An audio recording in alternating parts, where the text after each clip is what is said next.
A billionaire needs a wife in 3 weeks or loses everything. A desperate sister needs 500K or her brother dies. His shocking proposal, marry me for business, no love, just money. She agrees to the cold contract, but when fake becomes real love, his vengeful ex plots the ultimate revenge that could destroy them both. You won't believe the twisted games the wealthy play when billions are at stake. Before we get into the story, comment below where in the world you are watching from today. The waiting room of Mercy General Hospital was quiet, except for the occasional announcement over the intercom. Imani Blake sat with her back straight, her tired eyes fixed on the door that led to the treatment rooms. Her brother Elijah had been in there for over an hour. At 26, Imani carried the weight of responsibility far beyond her years. Her dark curls were pulled back in a practical ponytail, and the circles under her eyes told the story of too many nights spent worrying. "Miss Blake?" The doctor's voice pulled her from her thoughts. Imani stood immediately. "How is he? Can I see him?" Dr. Rivera's expression was careful, measured. "Elijah is stable for now. We've managed to control this episode, but I won't sugarcoat this. His condition is deteriorating faster than we anticipated." The words hit Imani like a physical blow. "What do we do?" "There's a new treatment protocol that's showing promising results in cases like his, but..."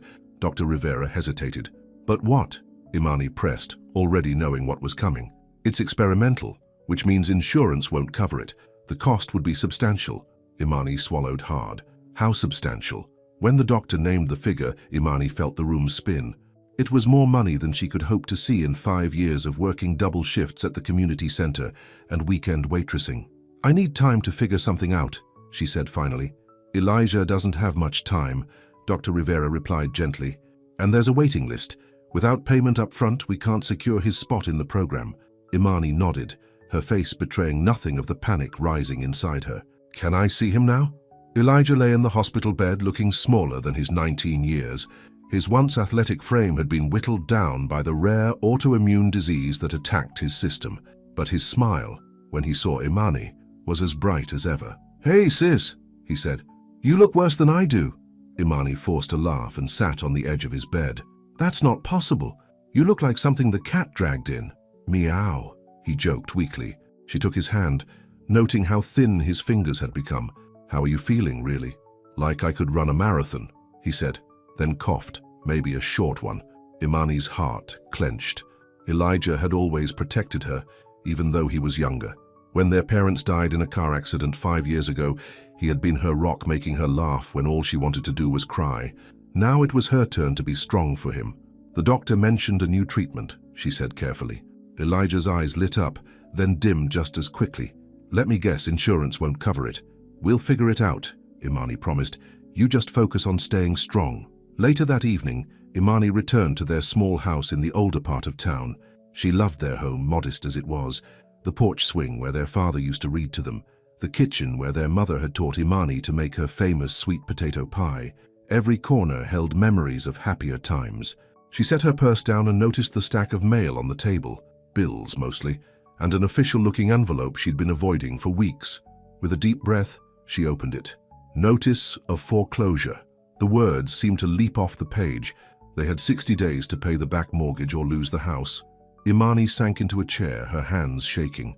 The house was the only thing they had left of their parents, the only stability in Elijah's life as he battled his illness. "This can't be happening," she whispered to the empty room. Her phone rang, startling her. It was Lisa, her friend from the community center. "I was just checking if you're still coming to the Crane Foundation Gala tomorrow night," Lisa said when Imani answered. "They need all hands on deck for the catering staff." Imani had completely forgotten. "Yes, of course. I need the extra money. More than you know," she added silently. The Crane Tower was the tallest building in the city, a gleaming monument to wealth and power. Imani had never been inside before. As she helped set up for the charity gala the next evening, she couldn't help but marvel at the opulence. Crystal chandeliers, marble floors, flower arrangements that probably cost more than her monthly rent. "That's him," whispered one of the other servers, nodding toward the entrance. "Dorian Crane himself." Imani glanced over and saw a tall man in an impeccably tailored tuxedo. Dorian Crane looked exactly like his photographs in the business magazines. Handsome in a severe way, with sharp cheekbones, intense gray eyes, and dark hair just starting to silver at the temples. But in person there was something else about him, a coldness, as if a wall of ice surrounded him. I heard his fiancée left him at the altar last year, another server gossiped. Ran off with his business partner. Nearly tanked the company. Can you blame her? Look at him, gorgeous but probably hasn't smiled since 2010. Ladies, the catering manager warned, less talking, more working. The gala was in full swing when Imani's phone vibrated in her pocket. Seeing the hospital's number, she slipped into a quiet hallway to answer. Miss Blake, this is Nurse Chen from Mercy General. Elijah has had another episode.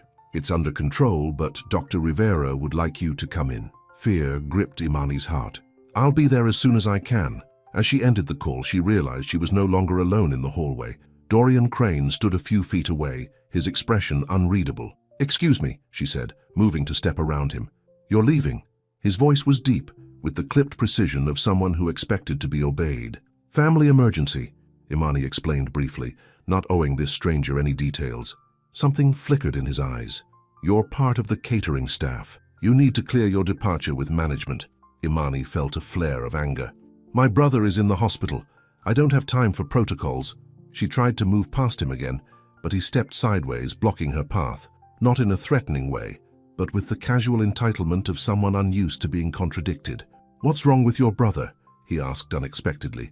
The question took Imani by surprise. He has Keller's syndrome. It's a rare autoimmune disease. Recognition crossed Dorian's face. The Crane Foundation funds research for rare diseases. Keller's is one of them. That's good to know, Imani said, uncertain why he was telling her this. But I really need to go. Dorian reached into his pocket and pulled out a business card. Take my private elevator. It's faster than waiting for a taxi out front. He scribbled something on the back of the card. Show this to security. Imani hesitated, then took the card. Thank you. As she hurried away, she didn't see the way Dorian Crane's eyes followed her, or the slight frown that creased his forehead. At the hospital, Dr. Rivera's news was not good. Elijah's place in the treatment program is in jeopardy, he explained. Without at least a significant down payment, they're going to give his spot to another patient next week. Next week? Imani felt panic rising. That's not enough time. I need more time. I'm sorry, Imani. I've tried to advocate for him, but the program administrators are firm. Imani spent the night in the chair beside Elijah's bed, her mind racing through options that became increasingly desperate. Personal loans. Her credit was already stretched to the limit, with Elijah's medical bills. Selling the house? It was heading into foreclosure anyway, and even if she could sell it in time, it wouldn't be enough. By morning, she had nothing. No plan, no hope, just the grim reality that she was going to fail the person who mattered most to her in the world. As she left the hospital to head to her shift at the community center, the last person she expected to see was Dorian Crane, leaning against a sleek black car in the parking lot. Mr. Crane? She said, confused. What are you doing here? How is your brother? He asked, ignoring her question. Imani was too tired for games. Not good. Look, thank you for the elevator access last night, but I need to get to work. I looked into Keller's syndrome after you left, Dorian said, falling into step beside her.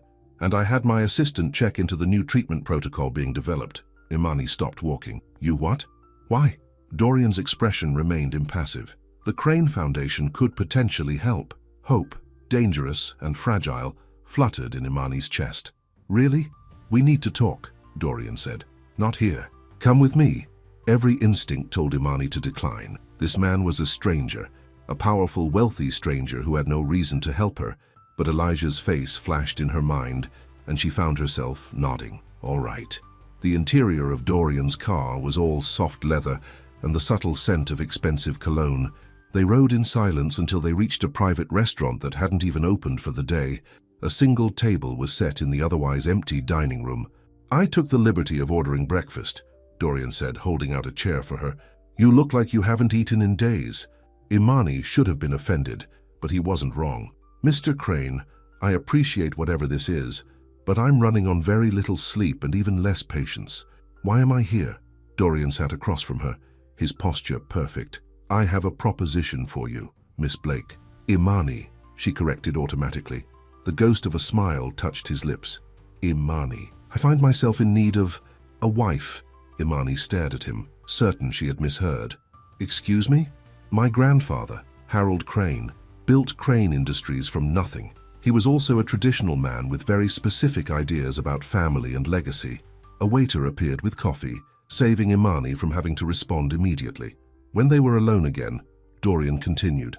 My grandfather's will stipulates that in order for me to receive my full inheritance, which includes controlling shares in the company, I must be married by my 33rd birthday, and remain married for at least 1 year. Imani found her voice. And when is this birthday? In 3 weeks? She laughed, a short, disbelieving sound. So you're, what, interviewing candidates? Is this how billionaires speed date? Dorian didn't smile. I was engaged. Victoria. She was suitable in every way, until she decided that my business partner would make a better husband and nearly destroyed my company in the process. The bitterness in his voice was palpable. I'm sorry that happened to you, Imani said carefully, but I still don't understand what this has to do with me. I need a wife, you need money. Dorian stated it plainly, like a business transaction. Your brother needs specialized medical care that costs more than you can afford. Your house is being foreclosed upon. You're working 2 jobs and it's still not enough. Imani felt her cheeks burn with embarrassment and anger. You investigated me? I investigate everyone I do business with. We're not doing business, she snapped. That's precisely what I'm proposing. Dorian leaned forward slightly. Marry me for 1 year. In public, we'll appear to be a normal couple. In private, we'll lead separate lives. I'll pay off your mortgage, cover all of your brother's medical expenses, and ensure he gets into that treatment program. Imani's head spun. The offer was ludicrous, offensive even, yet she couldn't stop her mind from calculating what it would mean for Elijah. And after the year is up? She asked, hating herself for even considering it. We divorce quietly.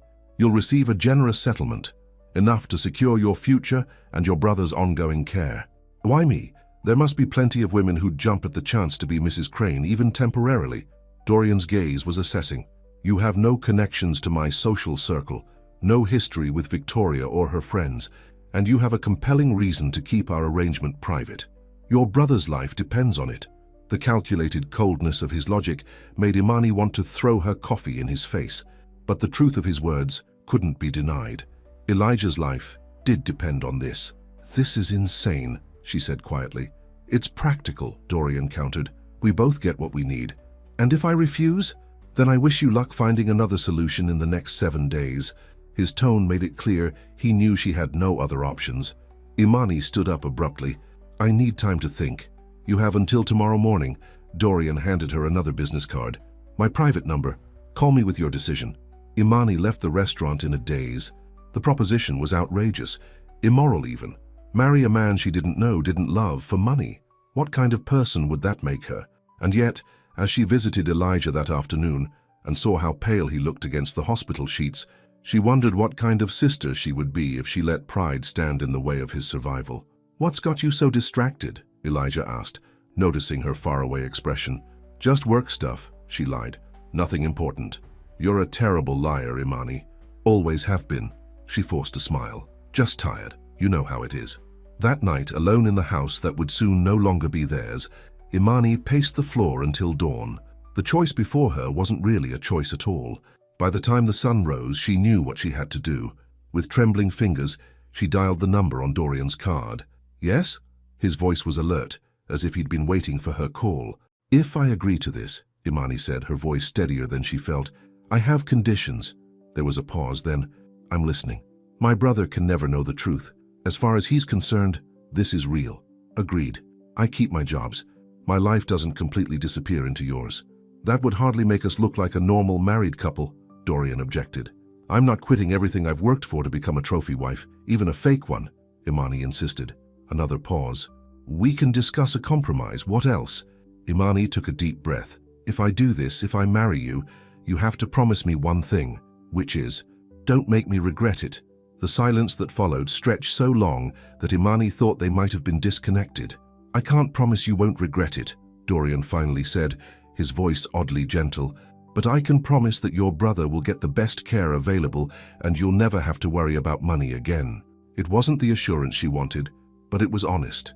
And right now, honesty was worth more than false comfort. Then yes, Imani said quietly, I'll marry you. The next week passed in a blur. Dorian's efficiency was both impressive and terrifying. By the end of the day after her call, Elijah had been officially accepted into the treatment program, with all costs covered by the Crane Foundation. The foreclosure on their house was halted, and the mortgage paid in full.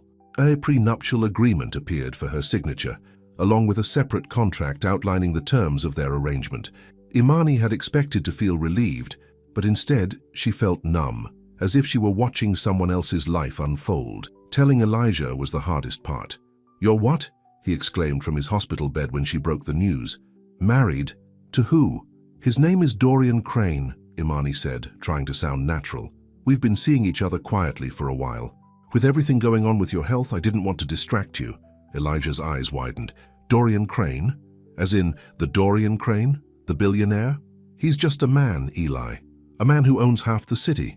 Elijah studied her face. "Are you happy, sis? Does he treat you right?" The genuine concern in his voice made Imani's heart twist with guilt. "Yes, he treats me well, and I care for him." At least that wasn't a complete lie. She cared that he was fulfilling his end of their bargain. That had to be enough. "When do I get to meet him?" Elijah asked. "Soon," Imani promised, having no idea how she would manage that. But Dorian, true to his methodical nature, had already planned for this. The next day he appeared at the hospital, expensive flowers in hand, playing the role of devoted fiancé with surprising skill. "It's an honor to finally meet you, Elijah," Dorian said, shaking her brother's hand. "Imani talks about you constantly." Elijah grinned. "Funny she barely mentioned you until yesterday." "That's my fault," Dorian said smoothly. "I asked her to keep our relationship private while we sorted out some complications." "Complications like your ex-fiancé?" Elijah asked bluntly. Imani held her breath, but Dorian didn't miss a beat. "Among other things," he acknowledged, "but that's all in the past now." As Imani watched them talk, Dorian asking Elijah about his interests and treatment with what seemed like genuine interest, she felt a strange twist in her stomach. Dorian Crane was a better actor than she had expected. If she didn't know better, she might almost believe he cared. 3 days before Dorian's birthday, they were married in a private civil ceremony. The only guests were Elijah, who attended in a wheelchair, and Dorian's lawyer, who looked like he had swallowed something sour. Imani wore a simple white dress that Dorian's personal shopper had selected. It fit perfectly, like everything else that had arrived at her house in garment bags over the past week. The engagement ring on her finger was elegant, but not ostentatious, a cushion-cut diamond in a platinum setting that somehow managed to look like something she might have chosen herself. When the justice of the peace pronounced them husband and wife, Dorian took her hand and kissed her cheek, his lips barely brushing her skin. It was for show, she knew, but her pulse quickened all the same. "Congratulations, Mrs. Crane," he murmured for her ears only, and Imani felt a shiver that had nothing to do with the air conditioning. Later that evening, after Elijah had been settled back at the hospital with his new private nurse, Dorian drove Imani to his penthouse. Their home now, she supposed, though the thought felt surreal. "The west wing will be yours," Dorian explained as they rode the private elevator. "You'll have complete privacy. I rarely use that section of the apartment." "How large is this place?" Imani asked, trying to imagine a home with wings. "Just under 10,000 square feet. It can feel empty." The elevator doors opened directly into a foyer with soaring ceilings and a view of the city that stole Imani's breath. Floor-to-ceiling windows revealed a glittering panorama of light stretching to the horizon. "This is—" Imani struggled for words. "Home," Dorian supplied, though he said it without warmth. "For the next year, at least."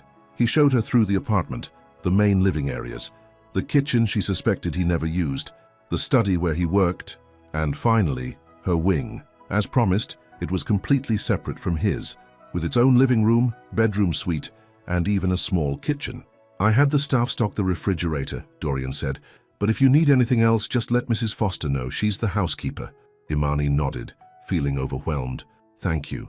An awkward silence fell between them. They were married, living together, and yet complete strangers. "Well," Dorian said finally, "I have some work to finish. Make yourself comfortable." He turned to leave, then paused. "Imani, yes? For what it's worth, I hope this arrangement causes you as little discomfort as possible." It wasn't exactly a warm welcome, but coming from Dorian Crane, it was practically effusive. "Good night, Dorian," she replied softly. Alone in her new bedroom, surrounded by luxury she had never imagined, Imani finally allowed herself to cry. Not from sadness exactly, but from the sheer enormity of what she had done. She had married a man she didn't love, a man who saw her as nothing more than a convenient solution to a problem. But as she thought of Elijah, now receiving the treatment that could save his life, She dried her tears. She had made her choice. Now she had to live with it. For 1 year. Just 1 year of her life, and then she would be free again. What Imani couldn't know, as she drifted into an uneasy sleep in the unfamiliar bed, was that fate had other plans. The year ahead would change her in ways she could never have imagined. And it would change Dorian Crane too, the man who believed he had locked his heart away where no one could reach it. They had signed a contract for a marriage of convenience. Neither of them had bargained for what would happen next. The morning light streamed through the floor-to-ceiling windows of Imani's bedroom, waking her from a restless sleep. For a moment, she didn't recognize where she was. The king-sized bed with its silky sheets, the plush carpet beneath her feet when she stood, the view of the city spread out below. It all felt like a dream. But it wasn't a dream. She was Mrs. Dorian Crane now, at least on paper. Imani showered in the marble bathroom that was bigger than her old living room, then stood before the walk-in closet filled with clothes in her size. Another reminder of how thoroughly Dorian had planned everything. She chose the simplest outfit she could find, jeans and a blouse, before heading to the kitchen. She expected to find it empty.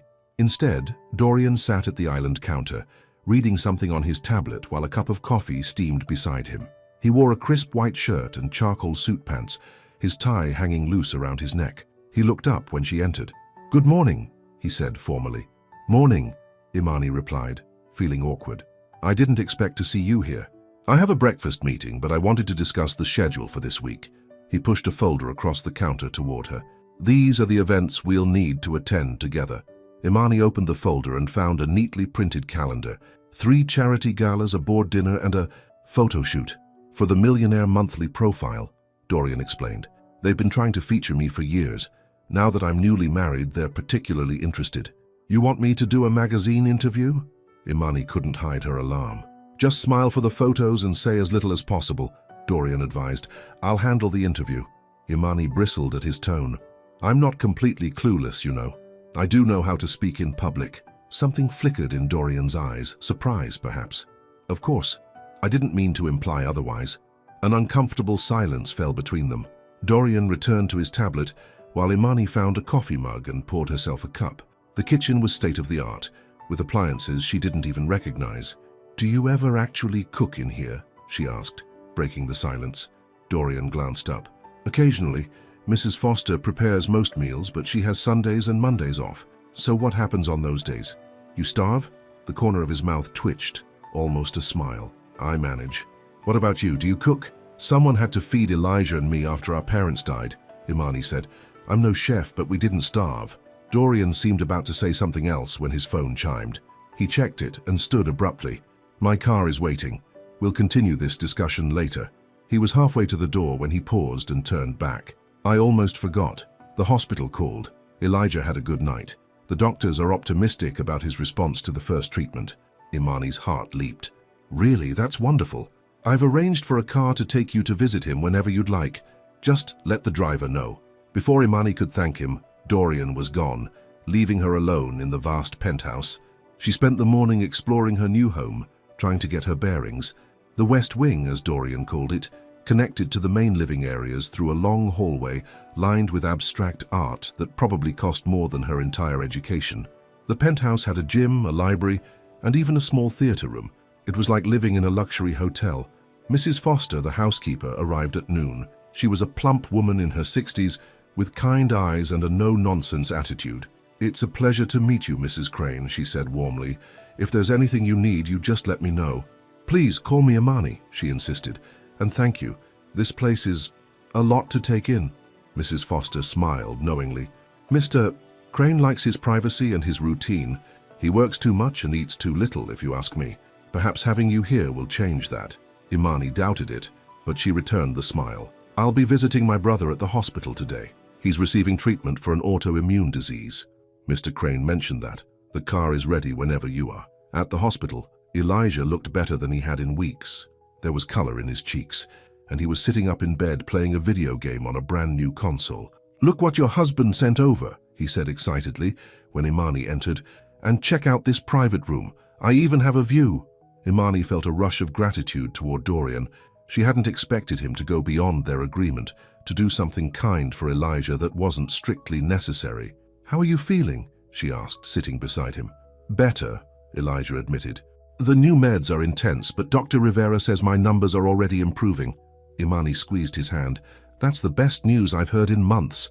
So, Elijah grinned mischievously, married life treating you well? That rock on your finger could sink a ship. Imani touched the engagement ring self-consciously. It's all a bit overwhelming. But you're happy, right? Elijah's expression turned serious. Because you deserve to be happy, sis. After everything you've done for me. I'm fine, Imani assured him, pushing down the guilt. He's very considerate. It wasn't entirely a lie. Dorian had been considerate, of his own interests and hers, in a strictly business sense. But she couldn't tell Elijah the truth. That was part of their deal. When do I get to see this palace you're living in? Dorian mentioned a view of the entire city. As soon as you're well enough to leave the hospital, Imani promised. After visiting Elijah, Imani returned to the penthouse to prepare for the charity gala that evening. A dress had been laid out on her bed, an elegant black gown with a modest neckline and a slit that showed just enough leg to be fashionable without being scandalous. Beside it was a velvet box containing a diamond necklace and matching earrings. A note in Dorian's precise handwriting read, "For tonight, car will pick you up at 7. Imani stared at the jewelry, which probably cost more than everything she had owned in her entire life combined. This was her new reality, borrowed luxury that came with the price tag of a fake marriage. When she arrived at the gala, Dorian was waiting at the entrance. He looked devastatingly handsome in his tuxedo, his dark hair perfectly styled, his grey eyes sharp as they assessed her. "You look beautiful," he said, and for a moment Imani almost believed he meant it. "Thank you," she replied. "The dress is lovely." "It suits you." Dorian offered his arm. "Ready for our first public appearance as a couple?" Imani took a deep breath and placed her hand on his arm. "As ready as I'll ever be." The ballroom was filled with the city's elite. Old money, new money, politicians, celebrities, all eyes turned to them as they entered.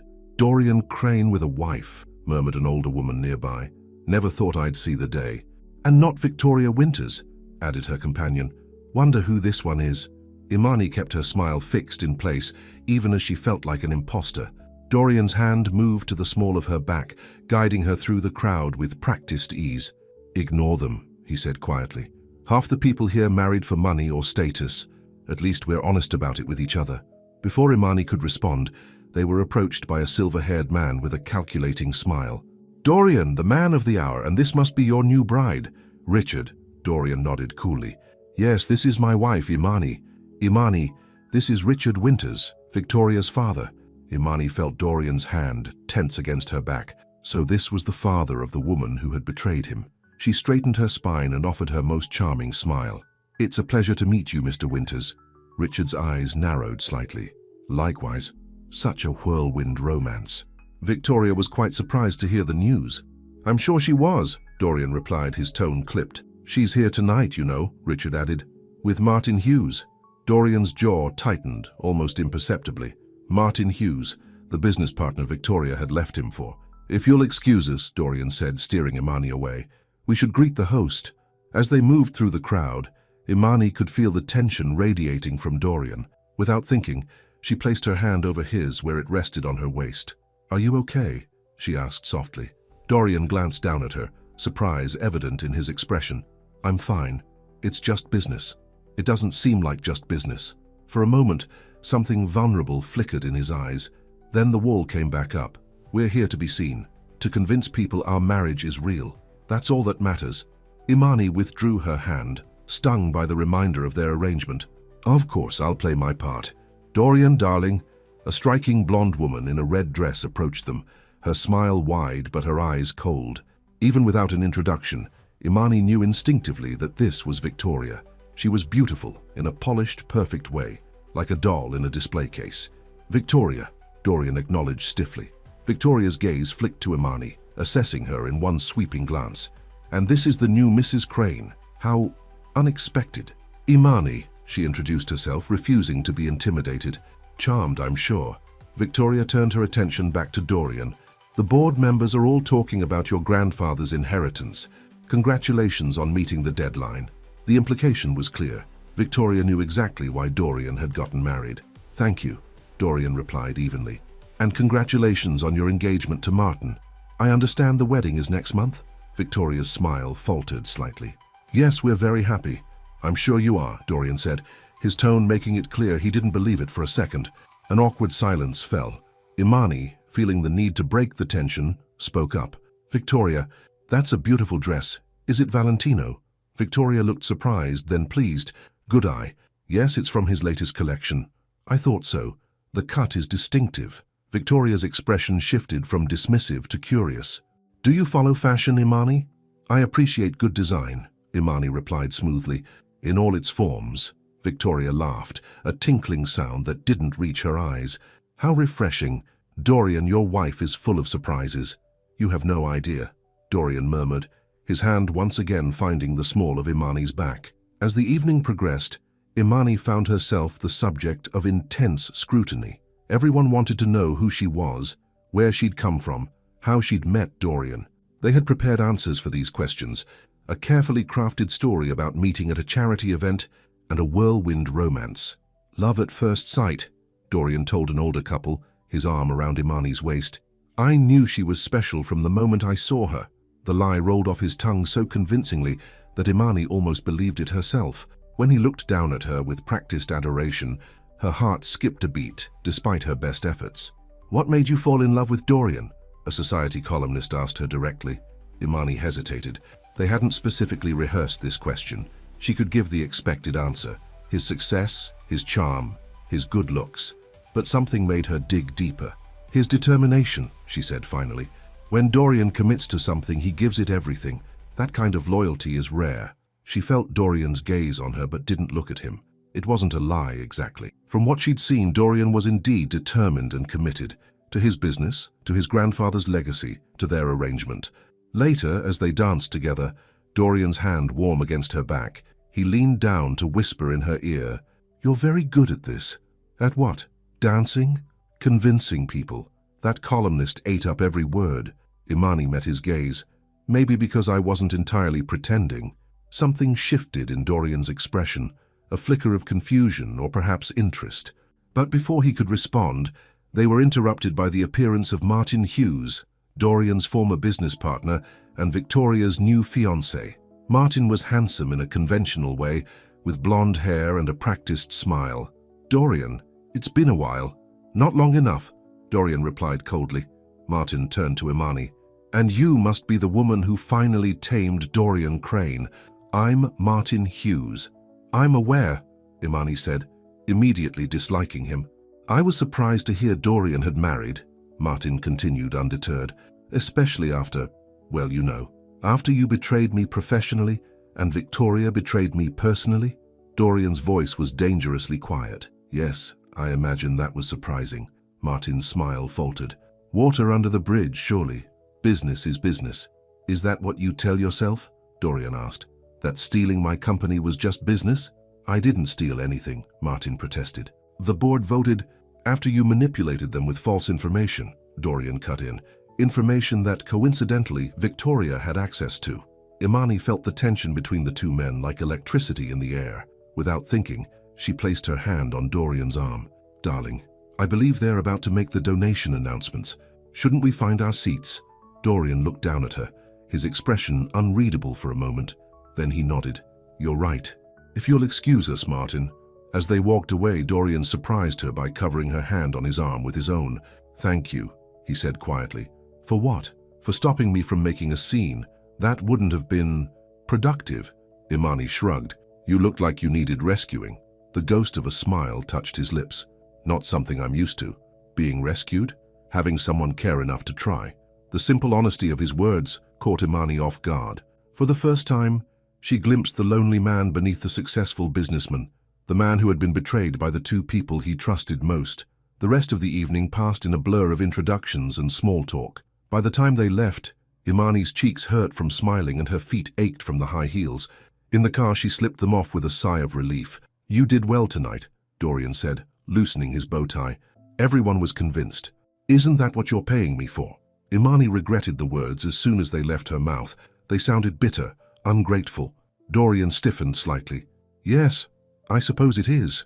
They rode the rest of the way in silence. When they reached the penthouse, Dorian headed straight to his study without another word. Imani changed out of the gown, carefully hanging it up, and put the jewelry back in its velvet box. She tried to sleep, but her mind kept replaying the events of the evening, Victoria's calculating eyes, Martin's smug face, and most of all, Dorian's unguarded moment of vulnerability. Around midnight, she gave up on sleep and went to the kitchen for a glass of water. To her surprise, a light was on in the living room. Dorian sat on the sofa, a glass of amber liquid in his hand, staring out at the city lights. He looked up when she entered. "Did I wake you?" "No, I couldn't sleep." Imani hesitated, then asked, "Mind if I join you?" Dorian gestured to the other end of the sofa. "Help yourself." Imani sat down, tucking her feet beneath her. "Rough night?" Dorian swirled the liquid in his glass. "Seeing Victoria and Martin together. It was more difficult than I anticipated." "You still have feelings for her," Imani said. "It wasn't a question." "Not the way you think," Dorian replied. "I don't miss her. I miss who I thought she was, the future I thought we had." "She hurt you." Dorian's laugh was short and humorless. "She and Martin took more than just my pride. They nearly destroyed everything I've built." "What happened?"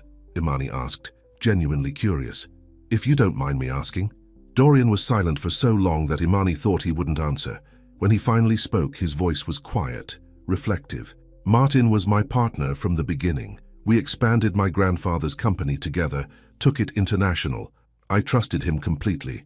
And Victoria, she was from the right family, had the right connections. Our marriage made sense.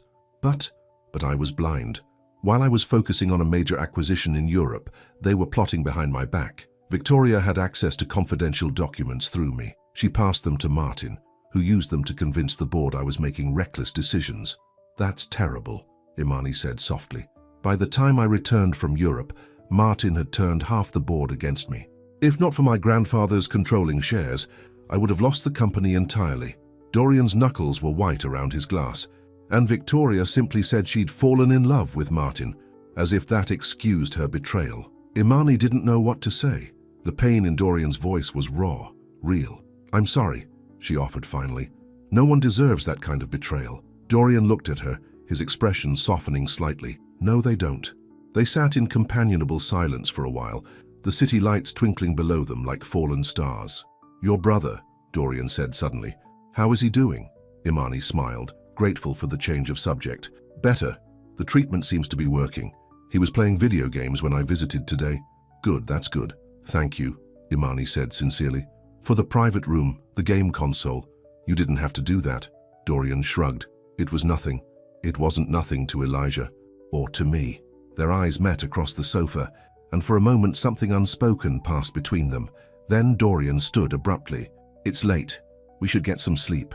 Tomorrow is the photo shoot." Imani nodded, feeling oddly disappointed as the moment broke. "Good night, Dorian." "Good night, Imani." The photo shoot the next day was held at the penthouse. A team of stylists, photographers, and assistants invaded their space, transforming the living room into a makeshift studio. Imani was whisked away by a makeup artist and hairstylist, emerging an hour later looking like a glossy version of herself. Dorian, already dressed in a tailored suit, paused when he saw her. "You look different." "Good different or bad different?" Imani asked, smoothing the designer dress they'd put her in. "Just different," Dorian said, but his eyes lingered a moment longer than necessary. The photographer, a flamboyant man named Paolo, positioned them on the sofa. "Closer, darlings, closer. You're newlyweds, not strangers at a bus stop." Imani slid closer to Dorian, feeling awkward. He put his arm around her, his hand resting stiffly on her shoulder. "Relax," Paolo commanded. "Dorian, look at your beautiful wife like you want to eat her up." "Imani, darling, lean into him like he's your favorite pillow." Imani bit back a laugh at the absurd instructions. She glanced at Dorian and was surprised to see amusement in his eyes too. "Shall we give Paolo what he wants?" Dorian murmured. Before Imani could respond, Dorian pulled her closer, his arm wrapping more naturally around her. He leaned down slightly, his eyes locked with hers, a small smile playing at the corner of his mouth. "Perfect," Paolo exclaimed. "Hold that, just like that." The camera clicked rapidly, but Imani barely noticed. She was too aware of Dorian's proximity, the warmth of his body against hers, the subtle scent of his cologne. For a staged moment, it felt surprisingly genuine. "Now tell me the story of how you met," the journalist asked during a break. "It was quite sudden, wasn't it?" Dorian, back to his controlled self, gave their practiced answer. "We met at a charity event. Sometimes you just know." "And what made you fall for Dorian?" the journalist asked Imani directly. Again, that question. Imani hesitated, then decided to build on her answer from the night before. His loyalty, his determination, and the way he really listens when something matters to him. She felt Dorian's surprised glance, but didn't look at him. "And Dorian, what drew you to Imani?" For a moment, Dorian seemed at a loss for words. Then he said, "Her strength, her devotion to her family, and her ability to see beyond the surface of things." The interview continued, but Imani was distracted by Dorian's words. Had he meant them, or was he just playing his part exceptionally well? After the photo shoot, they fell into a routine of sorts. During the day, Dorian worked while Imani visited Elijah and continued her shifts at the community center, despite Dorian's insistence that she didn't need to work anymore. In the evenings, they attended events together, playing the role of newlyweds for the public eye. To Imani's surprise, it became easier with time. They developed a shorthand, small gestures and glances that made their act more convincing. Dorian's hand on the small of her back, Imani straightening his tie, the way he would lean down to whisper in her ear, often saying nothing more significant than, "Your friend from the hospital is at the bar," or "The canapes are terrible," but making it look intimate. At home, they maintained their separate lives, but the wall between them began to crack in small ways. They would sometimes have breakfast together, discussing the day ahead. Occasionally, they would end up in the living room late at night, Dorian with his whiskey, Imani with a cup of tea, talking about everything and nothing. 3 weeks into their marriage, Imani came home from the hospital in tears. Dorian, who had been working in his study, found her in the kitchen, trying to make tea with shaking hands. "What happened?" he asked, alarmed. "Is it Elijah?"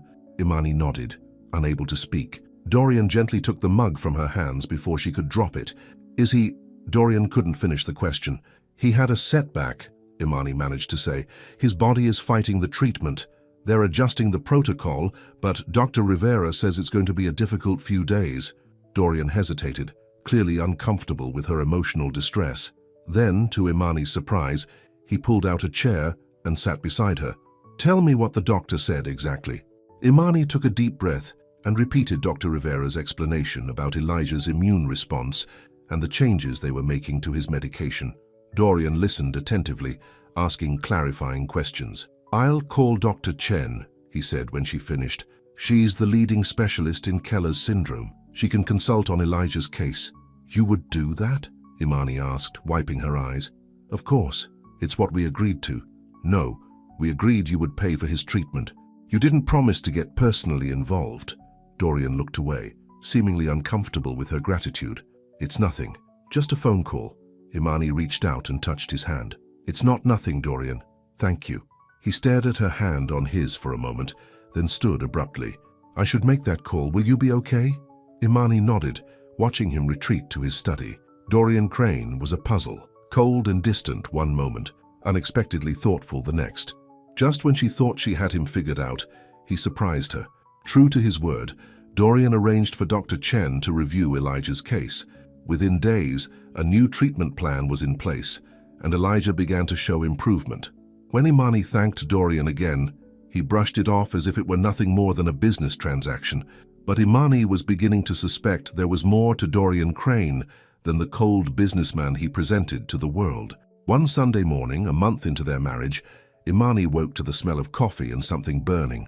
Alarmed, she hurried to the kitchen to find Dorian standing over the stove, a pan of what might have been pancakes smoking ominously. "What are you doing?" she asked, fighting the urge to laugh. Dorian looked up, a smudge of flour on his cheek. "Making breakfast, or attempting to. I can see that. Why? Mrs. Foster is off today, and I thought—" He stopped, looking almost embarrassed. "You mentioned you were tired last night." Imani stared at him, touched by the gesture and amused by the execution. "Dorian Crane, billionaire CEO, can't make pancakes?" "I have other skills," he defended, but there was a hint of a smile on his lips. "Move over," Imani said, taking the spatula from him. "Let me show you how it's done." Together, they salvaged what they could of the pancake batter. Imani showed Dorian how to tell when the pancake was ready to flip, and to her surprise, he was an attentive student. They ate at the kitchen island, the burnt offerings pushed aside in favor of the successful ones. "Not bad for your first attempt," Imani conceded. "I had a good teacher." You're a quick learner for someone who probably hasn't cooked since college. Bold of you to assume I cooked in college, Dorian replied dryly. Imani laughed. Let me guess. Personal chef. Dining hall, actually. My grandfather insisted I live like a regular student. A shadow crossed Dorian's face. He believed in earning things, not being handed them. He sounds like a wise man. He was, Dorian agreed softly. I think he would have liked you. The comment hung between them, unexpectedly personal. Imani busied herself with clearing the plates, unsure how to respond. Elijah's feeling better, she said, changing the subject. He wants to visit next weekend if that's okay with you. Of course, this is your home too for the duration of our arrangement. The reminder of their deal stung more than it should have. Right, the arrangement. Dorian seemed to sense he'd said something wrong. Imani, it's fine, she cut him off. I'm going to take a shower. She left the kitchen, angry with herself for feeling hurt.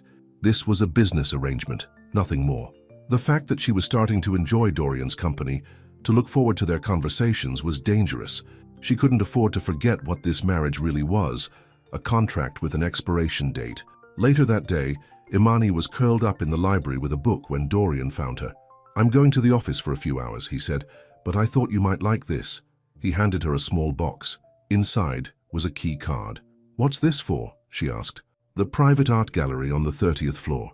You mentioned you studied art history before you had to drop out to care for Elijah. I thought you might enjoy it. Imani was speechless. She had mentioned her abandoned studies once, in passing, during one of their late-night conversations. She hadn't expected Dorian to remember, much less act on it.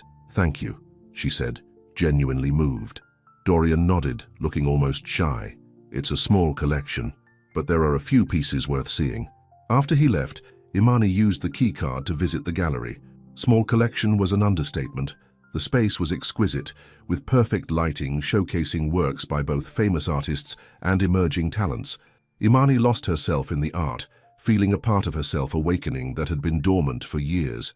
When she returned to the penthouse, she found a note from Dorian saying he would be late. Impulsively, she decided to cook dinner, not just for herself, but for both of them. She found the kitchen well stocked and spent the afternoon preparing her mother's famous chicken recipe with roasted vegetables and fresh bread. Dorian returned just as she was setting the table. What's all this? He asked, surprise evident in his voice. Dinner, Imani said simply. I thought, after the pancake disaster this morning, you might appreciate a real meal. Dorian looked at the table, then at her, an unreadable expression on his face. You didn't have to do this. I wanted to. Consider it a thank you for the gallery access. They ate together, and for the first time the conversation flowed easily between them. Dorian told her about his day at the office, the challenges of the new acquisition they were working on. Imani shared stories about her visits to the gallery, pointing out the pieces that had particularly moved her. My grandfather collected those, Dorian said, when she mentioned a series of Japanese prints. He had an eye for beauty in unexpected places. Is that where you get it from? Imani asked. Dorian looked surprised. Get what? Your appreciation for art, the way you notice details others miss. He considered this. Perhaps. I never thought about it that way. As they finished the meal, Dorian said unexpectedly, This was nice, having dinner together. It was, Imani agreed, feeling a warmth that had nothing to do with the food. We should do it again sometime, Dorian suggested, then quickly added, for appearances, of course, in case anyone from the building sees us. Of course, Imani echoed, trying to ignore the disappointment that flared at his qualification. For appearances. The following weekend, Elijah visited the penthouse for the first time.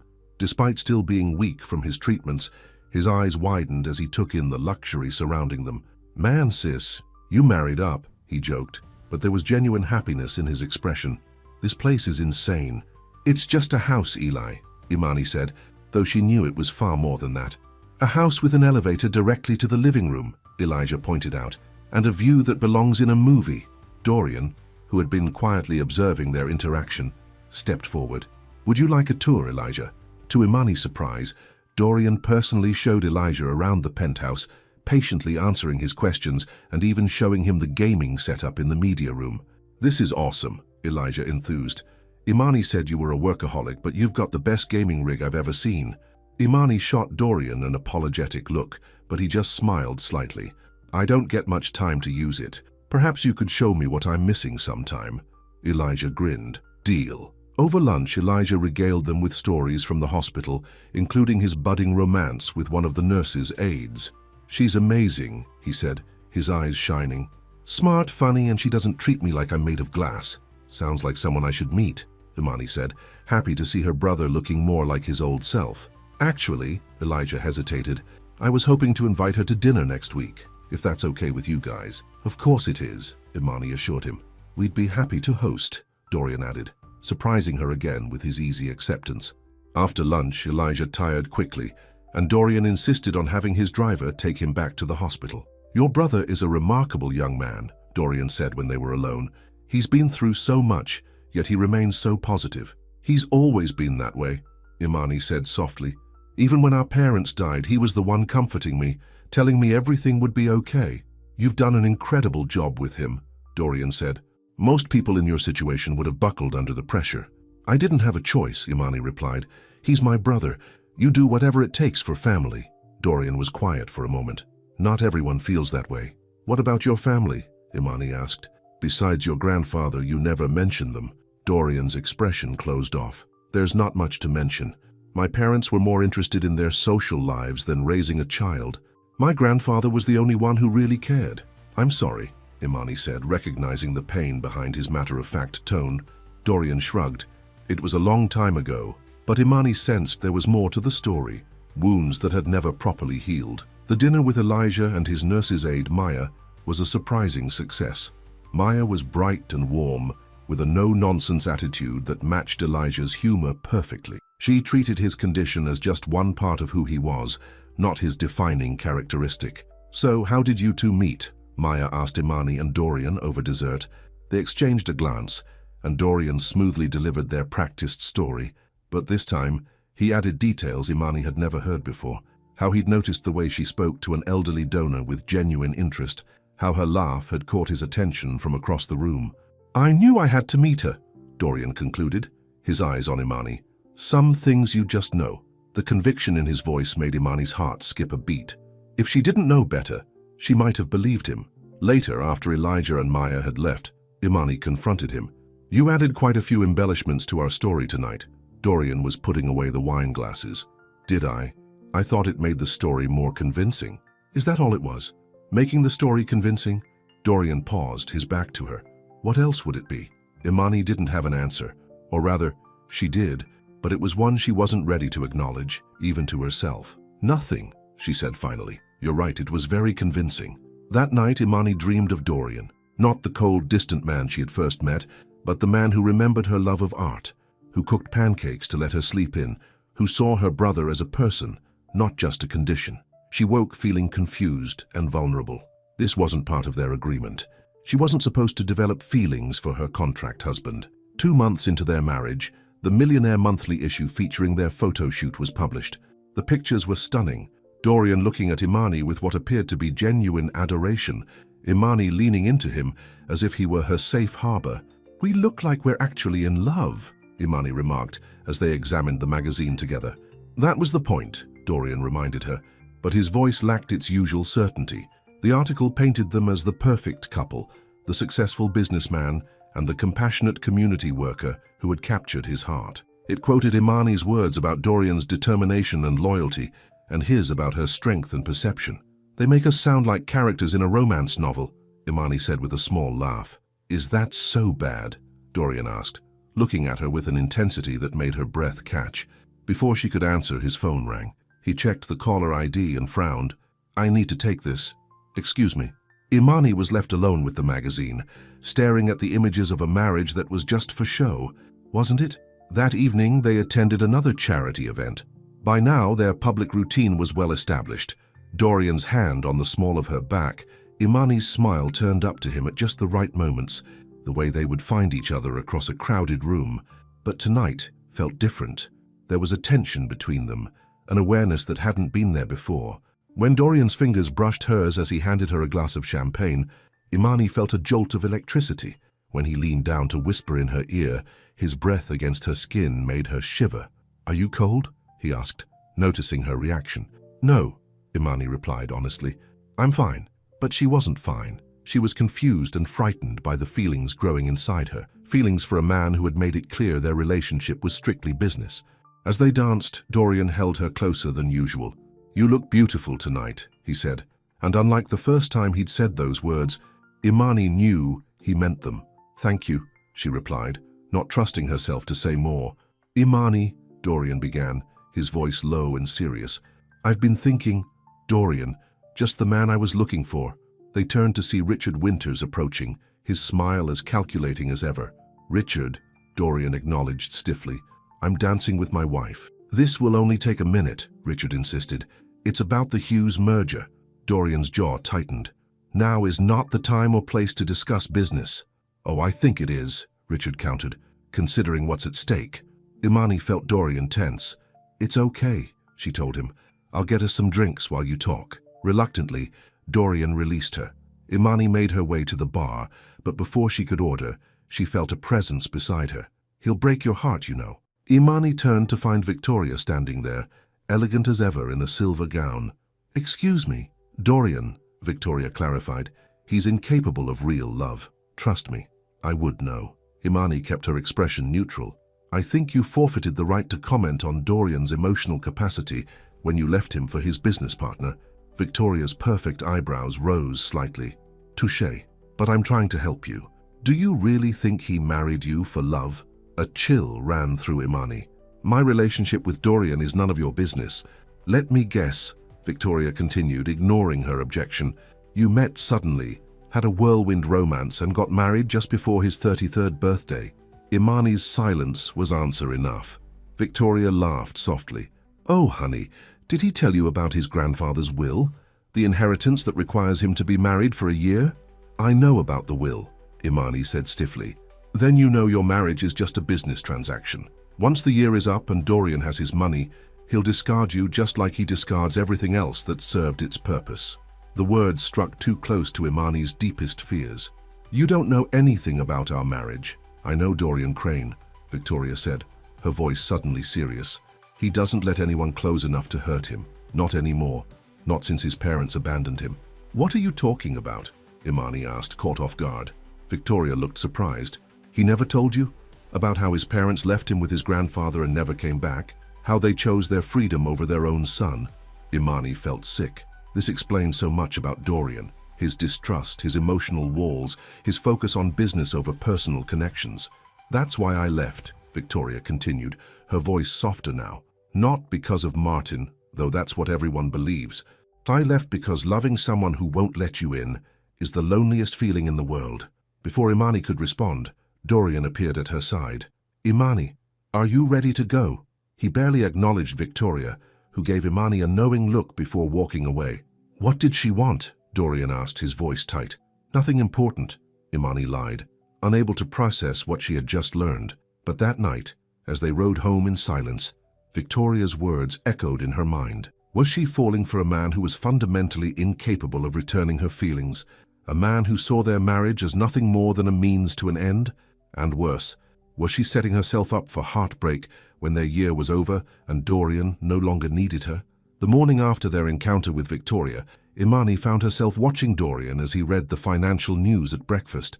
Who was this man she had married? She knew the businessman, the calculated negotiator. She had glimpsed the wounded man beneath the polished exterior, but how much more remained hidden? "You're staring," Dorian remarked without looking up from his tablet. "Sorry," Imani said quickly. "I was just thinking." "About?" Imani hesitated. "Your parents. You never talk about them." Dorian's face closed off immediately. "There's nothing to talk about. Everyone has parents, Dorian. Biologically, yes." His voice was clipped. "Is there a reason for this sudden interest in my family history?" Imani took a deep breath. "Victoria mentioned something last night about your parents leaving you with your grandfather." Dorian set down his tablet, his expression hardening. Victoria should mind her own business. So it's true. For a moment Imani thought he wouldn't answer. Then Dorian stood and walked to the window, his back to her. "My father was Harold Crane's only son. He was expected to take over the family business, to continue the legacy. Instead, he married my mother, a French artist with bohemian ideas and a distaste for capitalism. My grandfather disapproved, but he accepted their marriage because he wanted an heir. Dorian's voice was detached as if he were describing strangers. I was born, and for a few years we were a family. Then my parents decided they wanted to find themselves. They left me with my grandfather while they traveled the world, pursuing their artistic passions. What was supposed to be a temporary arrangement became permanent. They sent postcards occasionally, called on my birthday if they remembered. "Dorian, I'm so sorry," Imani said softly. He turned to face her, his expression carefully controlled. "Don't be. My grandfather gave me a better upbringing than they ever could have. He taught me about business, about responsibility, about keeping your word." The implication was clear. Unlike his parents, Dorian kept his promises, including their arrangement. "Is that why you're so driven? To prove yourself to them?" Dorian's laugh was humorless. "I stopped trying to prove anything to my parents a long time ago. They died in a boating accident off the coast of Mallorca. When I was in college, we hadn't spoken in years." The emptiness in his voice broke Imani's heart. No wonder he kept everyone at a distance. The people who should have loved him most had abandoned him. "Thank you for telling me," she said simply. Dorian nodded once, his composure fully restored. "If your curiosity is satisfied, I have a meeting to prepare for." He left the kitchen without another word, leaving Imani with a deeper understanding of the man she had married, but no idea what to do with that knowledge. Later that week, Imani received unexpected news from Dr. Rivera. Elijah's latest test results showed significant improvement. The experimental treatment was working better than anyone had anticipated. "His immune response has stabilized," Dr. Rivera explained during their meeting. "If this trend continues, we could be looking at full remission within 6 months." Imani could hardly believe it. After years of watching her brother's health decline, the possibility of a real recovery seemed too good to be true. "Are you certain?" she asked, afraid to hope. Dr. Rivera smiled. "In medicine, we're never certain. But I've been treating Keller's syndrome for 15 years, and I've never seen results like these. The combination of Dr. Chen's protocol and Elijah's determination is remarkable." Imani was so overwhelmed with emotion that she drove straight to Dorian's office without calling first. His assistant, a perpetually efficient woman named Helen, looked surprised to see her. "Mrs. Crane, Mr. Crane is in a board meeting, but he should be finished soon. Would you like to wait in his office?" "Yes, please," Imani replied, too excited to consider whether she was interrupting something important. Dorian's office was exactly what she would have expected, spacious and tastefully decorated, with floor-to-ceiling windows offering a spectacular view of the city. One wall was lined with awards and photographs. Imani examined them, curious about this aspect of Dorian's life. Most of the photos were professional in nature, Dorian shaking hands with business leaders and politicians. But one caught her eye. A much younger Dorian, perhaps 18, stood beside an elderly man with the same grey eyes and strong jawline. They were on a fishing boat, both smiling, Dorian holding up a large fish with obvious pride. It was the happiest she had ever seen him look. "My grandfather taught me to fish when I was 7, Dorian's voice came from behind her. "He said it built patience and persistence, essential qualities for business and life." Imani turned to find him watching her, his expression softer than usual. "He sounds wise." He was. Dorian moved closer to look at the photo. "That was the summer before I left for college, our last fishing trip together." "You miss him," Imani observed. "Every day." Dorian seemed to shake himself out of his memories. "Helen said you had news." Imani's smile returned full force. "Dr. Rivera says Elijah is responding to the treatment, better than they expected. If things continue this way, he could be in remission within 6 months." Dorian's face lit up with genuine pleasure. "Imani, that's wonderful news." Without thinking, she threw her arms around him in a spontaneous hug. Dorian stiffened for a moment, clearly surprised by the physical contact. Then, slowly, his arms came around her, returning the embrace. "Thank you," Imani said against his shoulder. "Without you, without this treatment—" "You don't need to thank me," Dorian said, his voice oddly rough. "It was our agreement." Imani pulled back slightly to look at him, suddenly aware of how close they were standing. "It was more than that. You didn't have to call Dr. Chen or get personally involved with his case. You didn't have to be kind to him." Something flickered in Dorian's eyes. Uncertainty, vulnerability. His hands were still on her waist, warm and steady. For a heartbeat, Imani thought he might kiss her. She realized with a jolt that she wanted him to. The moment was broken by Helen's voice over the intercom. "Mr. Crane, your 3 o'clock is here." Dorian stepped back, clearing his throat. Tell them I'll be right out, Helen. Imani smoothed her blouse, feeling oddly flustered. I should go. I didn't mean to interrupt your day. You didn't, Dorian assured her. I'm glad you came to share the news in person. As Imani left his office, she tried to make sense of what had just happened or almost happened between them. Had she imagined that moment of connection? Was she projecting her own growing feelings onto a man who had made it clear their marriage was just business? She was so distracted that she nearly collided with Martin Hughes in the lobby. Mrs. Crane, he greeted her with his practiced smile. What a surprise! I didn't expect to see Dorian's lovely wife at the office. Mr. Hughes? Imani acknowledged coolly. I was just leaving. Such a shame, Martin said, falling into step beside her as she headed for the exit. I was hoping to get to know you better. After all, we're practically family now. Imani stopped walking to stare at him. Excuse me. Martin's smile widened. Didn't Dorian tell you? The board approved the merger with Hughes International this morning. We'll be working very closely together from now on. Congratulations, Imani said stiffly, not liking the gleam in Martin's eye. It's quite the turnaround, isn't it? From bitter rivals to business partners. Your husband is nothing if not practical. Dorian knows what he's doing, Imani replied, though her mind was spinning. Why hadn't Dorian mentioned this merger, after everything Martin and Victoria had done to him? Indeed he does, Martin agreed, especially when it comes to securing his inheritance. You two make a convincing couple, I'll give you that. Almost had me fooled. Imani's heart raced. I don't know what you're talking about. Martin leaned closer. Come now, Mrs. Crane. We both know why Dorian married you so suddenly. The same reason he's agreeing to this merger, because it's good business, nothing personal. Imani maintained her composure with effort. My marriage is none of your concern, Mr. Hughes. Of course not, Martin replied, stepping back. Just offering some friendly advice. Don't mistake Dorian's investment in your relationship for anything more than what it is. A sound financial decision. Imani walked away, her earlier joy replaced by a sick feeling in her stomach. First Victoria, now Martin, both suggesting her marriage was exactly what she already knew it to be. A contract, a business arrangement, nothing more. So why did their words hurt so much? That evening, Imani confronted Dorian about the merger. Were you planning to tell me about your deal with Martin Hughes? Dorian looked up from his laptop with a frown. I didn't realize I needed to consult you on business matters. You don't, Imani shot back. But considering what that man did to you, I thought it might have come up in conversation. Business is business, Dorian said dismissively. The merger makes financial sense for both companies. Even though you can't stand him? Even after he betrayed you? Dorian closed his laptop. What's this really about, Imani? I ran into Martin today, she admitted. He implied our marriage is just another business transaction for you, like the merger. Isn't that exactly what it is? Dorian asked quietly. The blunt question felt like a slap. Imani had known the truth all along, but hearing Dorian say it so plainly was more painful than she had expected. Yes, she said finally. I suppose it is. She turned to leave, but Dorian caught her wrist gently. Imani, wait. I didn't mean... It's fine, she cut him off. We both know what this is. I just forgot for a moment.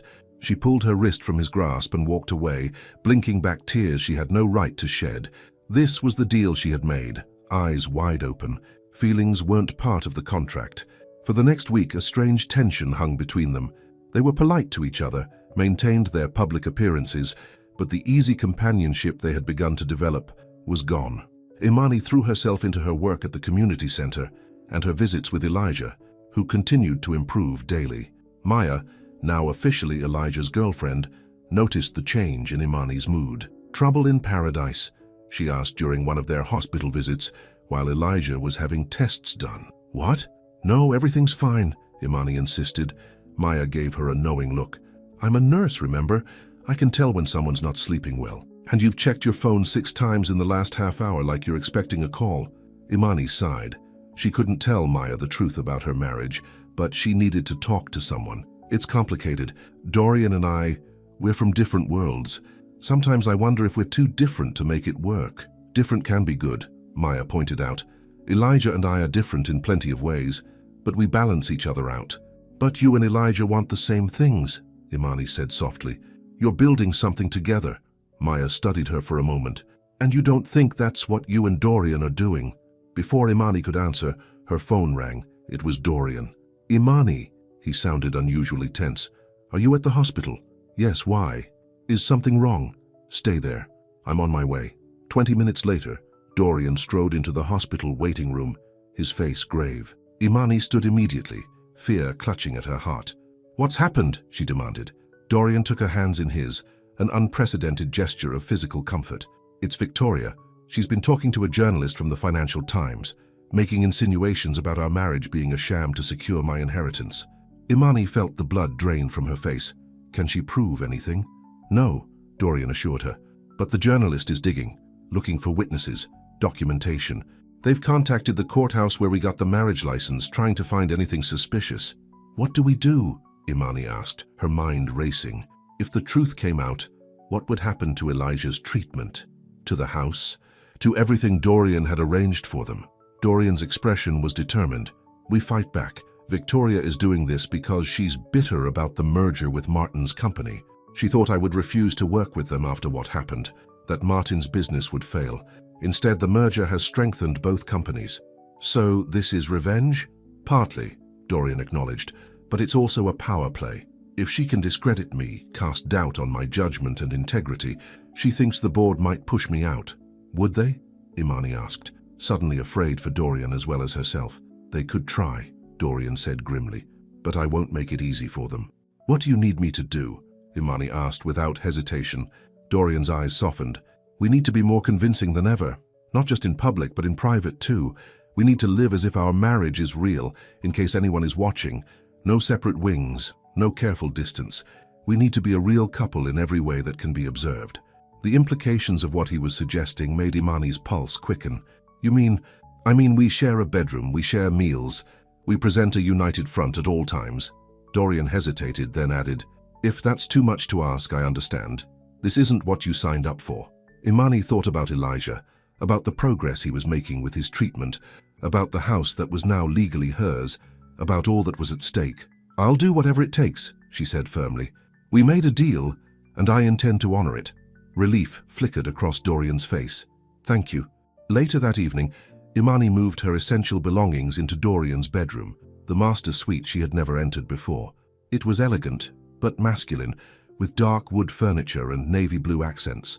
The king-sized bed dominated the space, making Imani acutely aware of what sharing a bedroom would really mean. I can sleep on the sofa, Dorian offered, noticing her discomfort. And risk someone finding out? Imani shook her head. The bed is big enough for both of us. We're adults. We can handle this. That night, lying rigid on her side of the bed, listening to Dorian's steady breathing beside her, Imani wondered if she had overestimated her self-control. Being this close to him, smelling his cologne, feeling the warmth of his body just inches away, was a special kind of torture for a woman trying desperately not to fall in love with her husband. Over the next few days, they settled into a new routine. They ate breakfast together, discussed their plans for the day. Dorian came home earlier from the office, and they had dinner together most evenings. They attended events as usual, but now their public affection continued when they returned home, in case anyone was watching. Dorian's hand on the small of her back as they entered a room. Imani straightening his tie before he left for work. Small domestic intimacies that felt dangerous in their ordinariness. One evening, as they prepared for a major charity gala, the kind of high-profile event where Victoria was sure to be present, Imani struggled with the zipper of her gown. "Dorian?" she called from the bathroom. "Could you help me with this?" He appeared in the doorway, already dressed in his tuxedo. "Turn around," he instructed. Imani did as he asked, holding her hair out of the way. She felt Dorian's fingers brush against her bare skin as he slowly zipped up the midnight blue gown. His touch lingered at the nape of her neck. "You look stunning," he said, his voice low. Imani met his eyes in the mirror.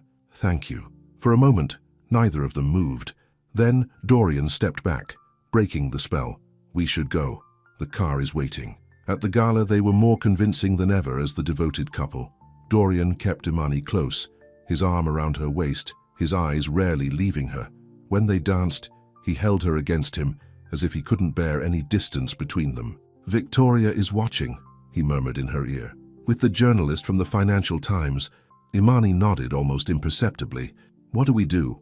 "Trust me," Dorian replied. He led her to a relatively quiet corner of the ballroom, then cupped her face gently in his hands. "May I?" he asked, his eyes asking permission for what he was about to do. Imani's heart raced. Yes, she whispered. Dorian's lips met hers in a kiss that started as a performance for their audience, but quickly became something else entirely. His mouth was warm and insistent, his hands sliding into her hair as he deepened the kiss. Imani found herself responding with equal fervor, her arms winding around his neck, drawing him closer. When they finally broke apart, both breathing heavily, Imani saw something new in Dorian's eyes. Desire, yes, but also confusion. As if he too had been caught off guard by the intensity of their connection. That should give them something to think about, he said, his voice rougher than usual. Imani could only nod, not trusting herself to speak. The kiss had been for show, she reminded herself, just another part of their performance. But her racing heart didn't seem to get the message. Later that night, lying next to Dorian in bed, Imani couldn't sleep. The memory of his kiss kept replaying in her mind. It had felt real, too real. Are you awake? Dorian's voice came softly through the darkness. Yes, she admitted. He was quiet for a moment, then said, I'm sorry about tonight. The kiss. I should have warned you. It's fine, Imani replied, glad he couldn't see her face in the dark. It worked, didn't it? Victoria looked furious. Yes, Dorian agreed. It worked. Another silence fell between them. Then Dorian asked unexpectedly, Why did you agree to this arrangement, Imani, really? The question caught her off guard. You know why? For Elijah, for his treatment. There are other ways to pay for medical care. Loans, fundraisers, payment plans. You could have found another solution given time. Time was the one thing Elijah didn't have, Imani replied softly. And I promised my parents before they died that I would take care of him, that I would do whatever it took. Dorian was quiet for so long that Imani thought he might have fallen asleep. Then he said, You're the most loyal person I've ever met. The simple statement, delivered in the darkness, felt more intimate than their kiss. Loyalty matters, Imani said. Without it, what do we have? Nothing that lasts, Dorian agreed, and Imani heard the echo of his own abandonment in his words. In the days that followed, something shifted between them. The performances for the public eye began to blur with their private interactions. Dorian's touch lingered, even when no one was watching. Imani found herself seeking his company, sharing stories about her day, laughing at his dry observations about the business world. They didn't discuss the kiss, but its memory hung between them, an unacknowledged turning point. 2 weeks after the gala, Dorian came home with unexpected news. The board has approved a charity initiative for rare disease research. We're establishing a foundation specifically for conditions like Keller's syndrome. Imani looked up from the book she was reading. Dorian, that's wonderful. What prompted this? Dorian sat beside her on the sofa, closer than he needed to. You did. Seeing what Elijah has gone through, what you've sacrificed for his care, it made me realize how many families must be in similar situations. Imani was touched beyond words. That's incredible, thank you. I want you to be involved, Dorian continued, to help shape the foundation's focus. You understand the human side of these conditions in a way most of our board members never will. Me? But I don't know anything about running a foundation. You know what matters, Dorian insisted. The rest can be learned. Imani was overwhelmed by his faith in her. I don't know what to say. Say yes, Dorian urged, taking her hand in his. Work with me on this. The way he looked at her, as if she were essential, valuable, needed, made Imani's resolve crumble. Yes, she agreed softly. I'd be honored. Dorian smiled, a real smile that transformed his face. On impulse, Imani leaned forward and kissed him. Not for show, not for any audience, but because in that moment she couldn't help herself. For a heartbeat, Dorian froze in surprise. Then he was kissing her back, his arms pulling her close, his mouth hungry against hers. There was no pretense now, no performance, just raw need and something deeper, something neither of them was ready to name. When they broke apart, Dorian looked shaken. Imani, don't, she interrupted, suddenly afraid of what he might say. Don't analyze it. Don't explain it away. Dorian studied her face. What do you want from me? The question was so direct, so vulnerable, that Imani could only answer with the truth. I want tonight. Just tonight. No contract, no arrangement. Just us. Dorian's eyes darkened. Are you sure? In answer, Imani kissed him again. This time there was no hesitation on either side. Dorian swept her into his arms and carried her to their bedroom, where pretense gave way to genuine passion. Afterward, lying in Dorian's arms, Imani knew she had crossed a line that couldn't be uncrossed. She had fallen in love with her husband, a man who had made it clear from the beginning that their marriage had an expiration date. "What are you thinking?" Dorian asked, his fingers tracing patterns on her bare shoulder.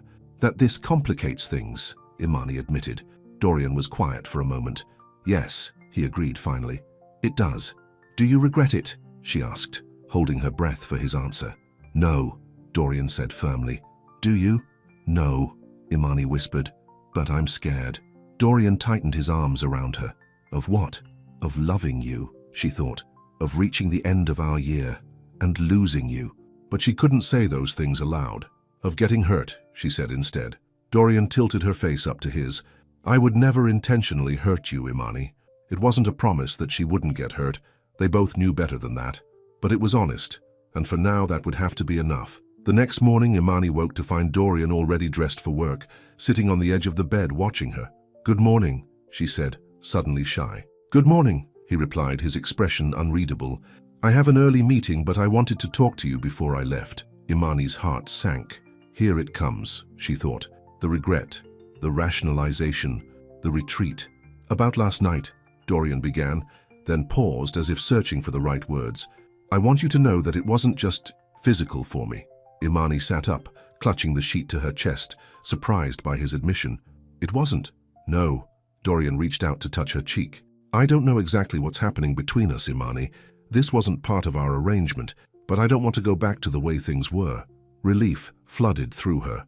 "I don't either." "So we move forward," Dorian said. "Day by day. No promises beyond what we've already agreed to. Is that enough for now?" It wasn't enough. Not really. But it was more than Imani had expected, and she would take it. "Yes," she agreed. "Day by day."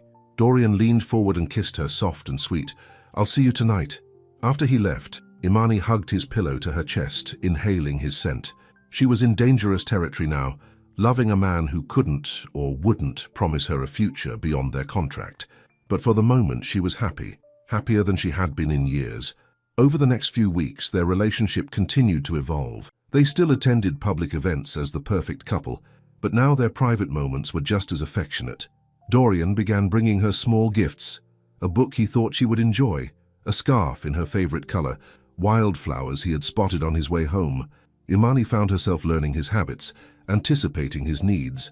She left coffee ready for him on mornings when he had early meetings. She learned that despite his wealth, Dorian preferred simple comforts, homemade soup on cold evenings, quiet conversations by the fireplace. They worked together on the Rare Disease Foundation, spending hours discussing how to structure grants, which research to prioritize. Imani brought a personal perspective that the medical advisors appreciated, while Dorian handled the business aspects with his usual efficiency. Elijah, now well enough to leave the hospital for extended periods, visited them regularly. He and Dorian had developed a genuine friendship, bonding over video games and basketball. Seeing the two most important men in her life laughing together filled Imani with a joy she hadn't dared to imagine. "He's good for you," Elijah told her during one of their private moments. "I've never seen you this happy." Imani smiled. "He is good for me, and I think maybe I'm good for him too." "Definitely," Elijah agreed. "The guy actually smiled yesterday, like a real smile, not that boardroom grimace he used to do." Imani laughed, but Elijah's observation was accurate. Dorian was changing, becoming more open, more willing to show his feelings.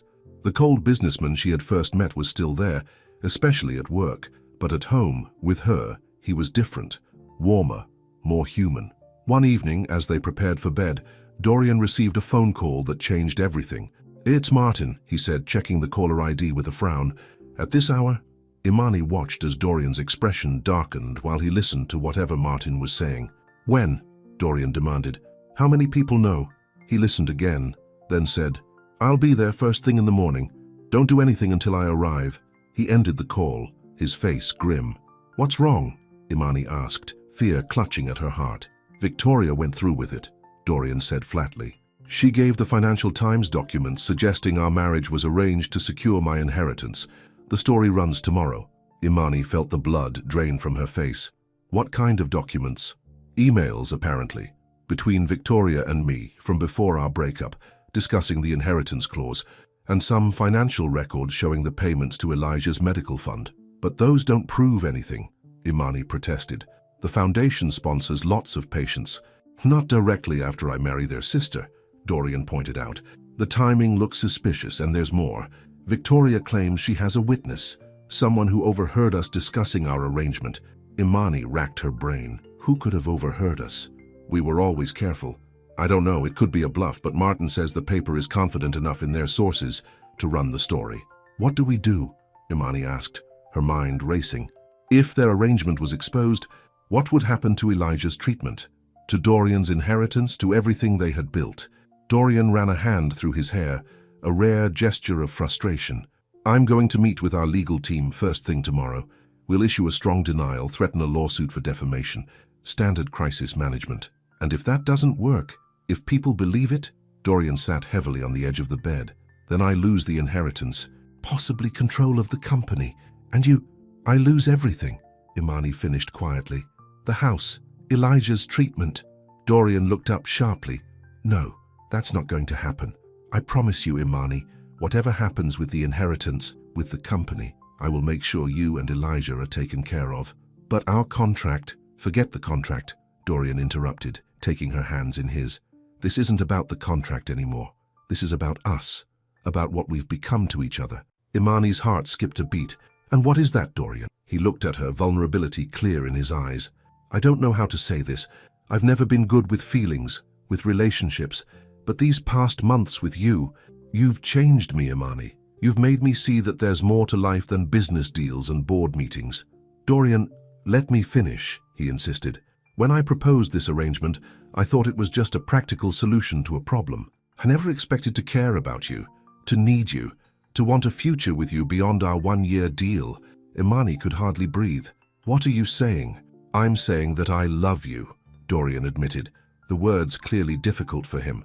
And that whatever happens tomorrow, I want you to know that. Tears filled Imani's eyes. I love you too, she whispered. I have for a while now. Dorian pulled her into his arms, holding her as if he never wanted to let go. We'll face this together, he promised, whatever comes. That night they made love with a new intensity, as if trying to express all the feelings they had kept hidden for so long. Afterward, Imani lay awake, watching Dorian sleep, wondering if this newfound happiness was about to be shattered. Morning came too quickly. Dorian was already on the phone with his lawyers when Imani woke. His expression was grim as he ended the call. The story is out, he told her. It's bad, Imani. They quoted an unnamed source, a waiter who claims he overheard us discussing our arrangement at the restaurant the day after we met. Imani remembered that breakfast, how angry she had been, how she had called their potential marriage a business transaction. What does this mean for us? She asked. The board is calling an emergency meeting, Dorian said. Victoria's father is leading the charge to have me removed as CEO. They're claiming I demonstrated poor judgment and deceived shareholders. Can they do that? They can try, Dorian replied grimly. I still have my grandfather's shares, but if enough board members turn against me... He didn't need to finish the sentence. Imani understood what was at stake. What can I do to help? Dorian looked at her with a mixture of love and regret. Nothing, for now. I need to meet with the board. Try to contain this. You should stay here, avoid the press. They'll be looking for a statement from you. As Dorian prepared to leave, Imani stopped him at the door. Whatever happens today, remember what you said last night, that we'll face this together. Dorian kissed her, a kiss full of promise and fear. I love you, he said again, as if making sure she knew it before he stepped into the storm. I love you too, Imani replied. Now go fight for what's yours. After Dorian left, Imani tried to distract herself by working on foundation proposals, but her mind kept returning to the crisis at hand. What if Dorian lost everything? What would that mean for them, for their future? Her phone rang. Elijah. Sis, have you seen the news? He asked without preamble. Imani's heart sank. You know about the story? It's all over the internet, Elijah confirmed. They're saying your marriage to Dorian was just a business deal, that he's been paying for my treatment as part of some contract. Imani closed her eyes, the moment she had dreaded finally here. Elijah, I can explain. So it's true. Elijah's voice cracked. You married him for money? For me? It's more complicated than that, Imani insisted. Yes, it started as an arrangement, but things changed. We changed. I don't understand, Elijah said, and she could hear the hurt in his voice. Why didn't you tell me? Because you were so sick, Imani explained, tears flowing freely now. You needed to focus on getting better, not worry about me or where the money was coming from. And Dorian, he insisted our arrangement remain private. It was part of our deal. So everything was a lie? The way you looked at each other, the things you said about him? No, Imani said firmly. That became real. Dorian and I, we fell in love, Elijah. It wasn't supposed to happen, but it did. There was a long silence on the other end of the line. Finally, Elijah said, I believe you, but I wish you had trusted me with the truth. I'm sorry, Imani whispered. I was trying to protect you. I know, Elijah sighed.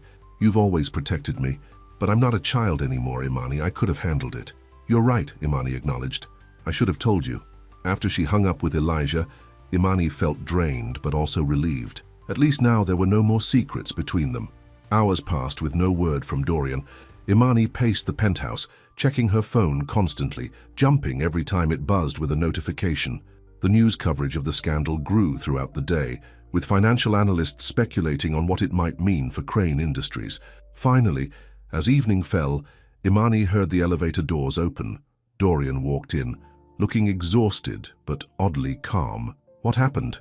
Imani asked, rushing to him. Are you okay? Dorian set down his briefcase and loosened his tie. It was a long day. The board meeting lasted 6 hours. Victoria's father pushed hard for my removal. And? Imani held her breath. And I'm still CEO, Dorian said with a hint of satisfaction. Barely. The vote was close, but in the end the majority sided with me. Imani hugged him tightly. Thank God. Don't thank him yet, Dorian warned, pulling back to look at her. The inheritance is a different matter. My grandfather's executor agrees with Victoria that our marriage violates the spirit of the will, if not the letter. They're freezing the inheritance pending further investigation. I'm so sorry, Imani said, knowing how much his grandfather's legacy meant to him. Dorian shrugged. It's just money and shares. I've built the company into what it is today. I can do it again if I have to. His calm acceptance surprised Imani. You're taking this better than I expected. Because I realized something today, Dorian said, taking her hands in his. Sitting in that boardroom listening to them debate my future, all I could think about was getting back to you. Not the company, not the inheritance. You. Imani's heart swelled. Dorian, let me finish, he said gently. My whole life I've defined myself by what I own, what I control. My grandfather taught me that was what mattered, but he was wrong. You showed me that, Imani. You showed me that loyalty, love, family. Those are the things worth fighting for. Tears filled Imani's eyes. I love you so much, and I love you, Dorian replied, which is why I need to ask you something important. He reached into his pocket and pulled out a small velvet box. Imani's breath caught as he opened it to reveal a simple but elegant diamond ring, different from the ostentatious engagement ring he had given her as part of their arrangement. Our marriage began as a contract, Dorian said, his voice rough with emotion, but I want it to continue as a choice, a real choice, made out of love. Imani Blake Crane, will you stay married to me? Not for a year, but for a lifetime. Joy unlike anything Imani had ever known flooded through her. Yes, she whispered. Yes, I will. Dorian slipped the new ring onto her finger beside her wedding band. No more contracts, no more arrangements, just us, building a life together. As he pulled her into his arms, Imani knew that whatever challenges lay ahead, the inheritance investigation, the board's lingering doubts, the public scrutiny of their relationship, they would face them together. What had begun as a business transaction had become the most precious gift of her life. True love with a man who had learned to open his heart, despite his past. The contract that had bound them was now irrelevant. They were bound by something far stronger, far more enduring. They were bound by love. But as Imani would soon discover, Victoria wasn't finished with them yet, and some contracts once made are not so easily broken. 2 weeks after the Financial Times story broke, life had begun to settle into a new normal for Imani and Dorian. The media frenzy had died down somewhat, though photographers still occasionally camped outside their building. Dorian continued to lead Crane Industries, though with the board watching his every move more closely than ever. Most importantly, they were together, truly together now, their love acknowledged and embraced by both of them. On a sunny Saturday morning, Imani sat at the kitchen island, reviewing the latest proposal for the Crane Foundation's Rare Disease Initiative when her phone rang. It was Maya. Imani, you need to come to the hospital, Maya said without preamble, her voice tight with concern. "It's Elijah." Fear gripped Imani's heart. "What happened? Is he okay? He spiked a fever overnight. Dr. Rivera is running tests, but they're concerned about infection. His immune system is still compromised from the treatments." "I'll be right there," Imani said, already grabbing her purse. Dorian, who had been making coffee, caught her arm gently. "What's wrong?" "Elijah's sick. Fever. Possible infection." Imani could barely form complete sentences through her panic. "I need to go to the hospital." "I'm coming with you," Dorian said immediately, setting down his coffee mug. They rode to the hospital in tense silence, Dorian's hand covering hers, offering silent support. Imani prayed silently, bargaining with God, anything. She would give anything if Elijah would be okay. At the hospital, they found Maya waiting for them outside Elijah's room. Her scrubs were wrinkled, her eyes tired, but she managed a small smile when she saw them.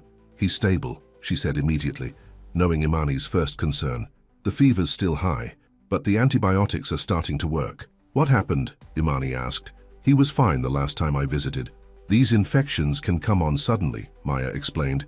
"It's not uncommon for patients with compromised immune systems. Dr. Rivera caught it early, which is good." "Can I see him?" Imani asked. Maya nodded. "He's been asking for you. Just prepare yourself. He looks worse than he is." Imani steeled herself before entering the room. Elijah lay in the hospital bed, his skin pale against the white sheets, an IV dripping medication into his arm. Despite Maya's warning, Imani was shocked by how quickly he had declined. Just days ago, he had been laughing and playing video games. Now he looked as sick as he had in the worst days before his treatment. "Hey sis," Elijah said weakly, attempting a smile. "Sorry about the drama." Imani rushed to his bedside, taking his hand. "Don't you dare apologize." "How are you feeling?" "Like I got hit by a truck," Elijah admitted, "but the docs say I'll bounce back, just a setback." Dorian stood quietly in the doorway, his face grave. "Is there anything you need, Elijah?" "Anything at all." Elijah's eyes moved to Dorian. "Just for you to take care of my sister. She gets crazy when I'm sick, forgets to eat, sleep, all that." "I promise," Dorian said solemnly. Dr. Rivera arrived then, clipboard in hand. "Imani, Dorian. Good, you're here. I'd like to discuss Elijah's situation." They stepped into the hallway, where Dr. Rivera explained the infection in more detail. "It's responding to antibiotics, which is positive, but this incident highlights the vulnerability of Elijah's immune system. The treatment for Keller's syndrome is working, but it's left him susceptible to secondary infections." "What do we do?" Imani asked. "There's a new immunotherapy protocol that could help strengthen his system," Dr. Rivera said. "It's experimental, but the early results are promising. I've already discussed it with Dr. Chen, and she agrees it's worth trying." "Is it covered by the Foundation's funding?" Dorian asked. Dr. Rivera hesitated. "That's the complication. With the recent publicity about your arrangement, the Ethics Committee has flagged Elijah's case for review. They're concerned about the appearance of favoritism." Imani felt a surge of anger. "So because of some newspaper story, my brother can't get the treatment he needs?" "It's not that simple," Dr. Rivera explained gently. "The committee just wants to ensure everything is above board. They've requested a formal review, which could take weeks." "Weeks Elijah doesn't have," Imani said, her voice rising. Dorian placed a steadying hand on her shoulder. "There must be another way," he said to Dr. Rivera. "What if the treatment were funded privately outside the Foundation?" "That would resolve the ethical concerns," Dr. Rivera acknowledged, "but the cost is substantial." "Money isn't an issue," Dorian said firmly. "Make the arrangements." After Dr. Rivera left, Imani turned to Dorian. "You can't keep paying for everything, especially now with the inheritance frozen." "I can, and I will," Dorian replied, his tone brooking no argument. "My personal assets are still considerable, Imani. And nothing is more important than Elijah's health." Imani searched his face. "Why? Why do you care so much about my brother?" Dorian's expression softened. "Because he's your family, and now he's mine too." The simple statement brought tears to Imani's eyes. She had spent her whole adult life being the strong one, carrying the burden of responsibility alone. Having someone to share that burden, someone who genuinely cared, was still a new and precious gift. "Thank you," she whispered, leaning into his embrace. They spent the day at the hospital, taking turns sitting with Elijah, while the other handled necessary calls and arrangements. By evening, Elijah's fever had come down slightly, and he was sleeping peacefully. "You should go home and rest," Maya urged Imani. "I'll stay with him tonight." "Are you sure?" Imani asked, reluctant to leave. Maya nodded. Positive. He's stable, and I'm on shift anyway. Go home, get some sleep, come back in the morning. Dorian, who had been making calls in the hallway, returned with a determined expression. I've arranged for the immunotherapy to begin tomorrow. Dr. Chen is flying in personally to oversee the first treatment. You got Dr. Chen to come here? Maya asked, clearly impressed. How? He asked, Imani said with a small smile, knowing how persuasive Dorian could be when motivated. Back at the penthouse, exhaustion hit Imani like a wave. She sank onto the sofa, the stress of the day catching up with her. You need to eat something, Dorian said, heading to the kitchen. I'll make you some soup. When did you learn to make soup? Imani asked, too tired to move. I've been watching you, Dorian admitted. It doesn't look that complicated.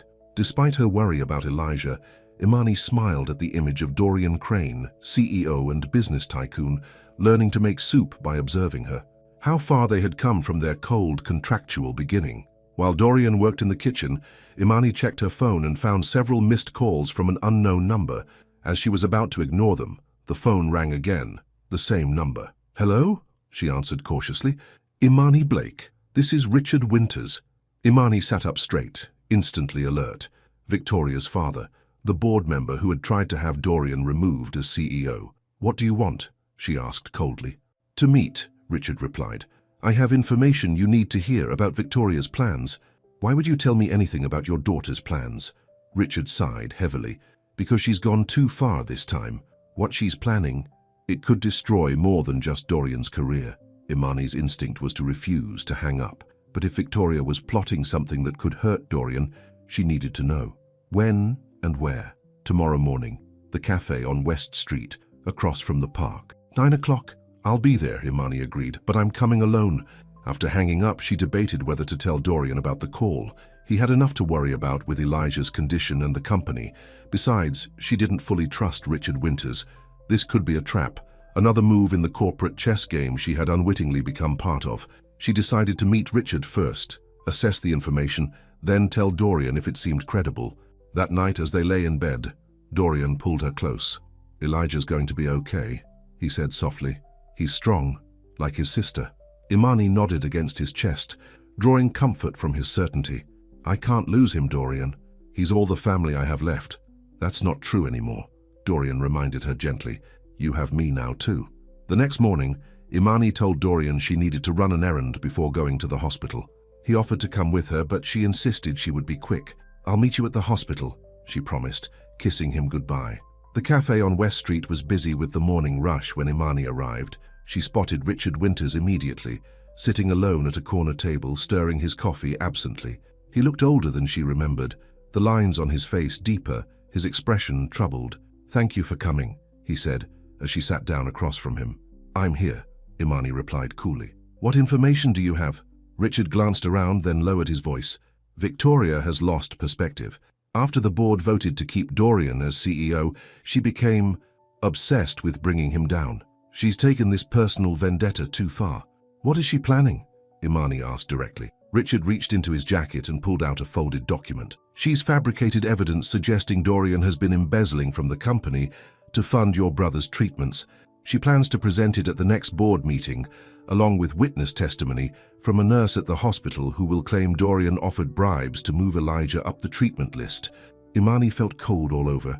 That's a lie. Of course it is, Richard agreed. But Victoria has gone to great lengths to make it look convincing. These are copies of the documents she plans to use. Imani scanned the papers, her horror growing. Bank statements had been altered, dates changed, signatures forged. It was a sophisticated frame job. Why are you showing me this? Imani asked suspiciously. You tried to have Dorian removed as CEO. Why turn against your daughter now? Richard's face showed genuine regret. Business is one thing. This is criminal fraud. Victoria could go to prison if this backfires.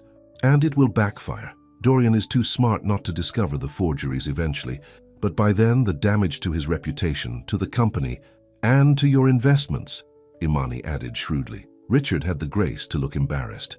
Yes, that too. I oppose Dorian's leadership on principle, not out of malice. What Victoria is doing is different. It's destructive, vindictive. What do you expect me to do with this information? Imani asked. Warn Dorian, Richard said simply. Help him prepare a defense before the board meeting next week. And he hesitated. If possible, convince him not to press charges against Victoria when the truth comes out. For all her faults, she's still my daughter." Imani stood, gathering the documents. "I can't promise that. What Victoria is doing isn't just wrong, it's potentially criminal. Dorian will decide how to handle it." As she turned to leave, Richard called after her. "Imani, for what it's worth, I was wrong about you. About your marriage. Whatever brought you two together initially, it's clear now that it's real." Imani didn't acknowledge his words, but they followed her as she left the cafe. It was real. Her love for Dorian, his for her. So real that sometimes the contract that had started it all seemed like a distant dream. At the hospital, she found Dorian in deep conversation with Dr. Chen outside Elijah's room. The renowned specialist had indeed flown in overnight, just as Dorian had promised. "The immunotherapy protocol is promising," Dr. Chen was saying. "We'll begin today with your approval." "Whatever Elijah needs," Dorian replied firmly. Dr. Chen nodded and walked away, giving Imani a respectful nod as they passed each other. "How is he?" Imani asked Dorian, setting aside thoughts of Victoria's scheme for the moment. "Better," Dorian said, genuine relief in his voice. "The fever broke overnight. Dr. Chen is optimistic about the immunotherapy." Imani glanced through the window at her brother, who was sitting up in bed talking animatedly with Maya. "He does look better." "What was your errand?" Dorian asked, his arm sliding naturally around her waist. Imani hesitated, then decided there was no point in delay. "I met with Richard Winters." Dorian stiffened. "Victoria's father? Why?" "He called me last night," Imani explained, pulling the documents from her bag, "to warn us about Victoria's next move." Dorian listened in growing anger as Imani explained the forged evidence, the false bribery accusations, the planned ambush at the board meeting. "She's gone too far this time," he said when Imani finished. "This isn't just a corporate maneuver. It's fraud, criminal fraud." "That's what Richard said," Imani confirmed. "He's worried she'll end up in legal trouble." Dorian's laugh was harsh. "He should be. If she presents these documents to the board, claiming they're authentic, she's committing a crime." "What are you going to do?" Imani asked. Dorian's expression was grimly determined. "End this, once and for all." For the next 3 days, Dorian worked intensively with his legal team while Imani split her time between the hospital and helping with his strategy. Elijah responded well to the immunotherapy, his strength returning gradually. By the 4th day, Dr. Rivera was cautiously optimistic about his recovery. "The infection is under control," she told Imani, "and his immune system is showing signs of strengthening. Dr. Chen's protocol is working." The relief Imani felt was tempered by concern for Dorian, who was preparing for the confrontation with Victoria at the board meeting. He worked late into the night, reviewing documents, consulting with lawyers, building his defense against accusations that hadn't even been made yet. The night before the board meeting, Imani found him in his study, surrounded by papers, his face lined with exhaustion. "You need to rest," she said, placing her hands on his tense shoulders. Dorian leaned back into her touch. "I can't let her win, Imani. Not just for me, but for us, for everything we've built." "You won't let her win," Imani assured him. "You're better than she is, smarter, and you have something she doesn't." "What's that?" "The truth," Imani said simply. "And me." Dorian turned to look at her, love evident in his tired eyes. "Yes, I do. And that makes all the difference." The next morning they drove to Crane Tower together. Imani had insisted on accompanying Dorian to the board meeting, despite his initial reluctance to involve her in what might become ugly. "We're in this together," she had reminded him, "all the way." The boardroom was imposing. A long mahogany table surrounded by plush chairs, floor-to-ceiling windows offering a panoramic view of the city.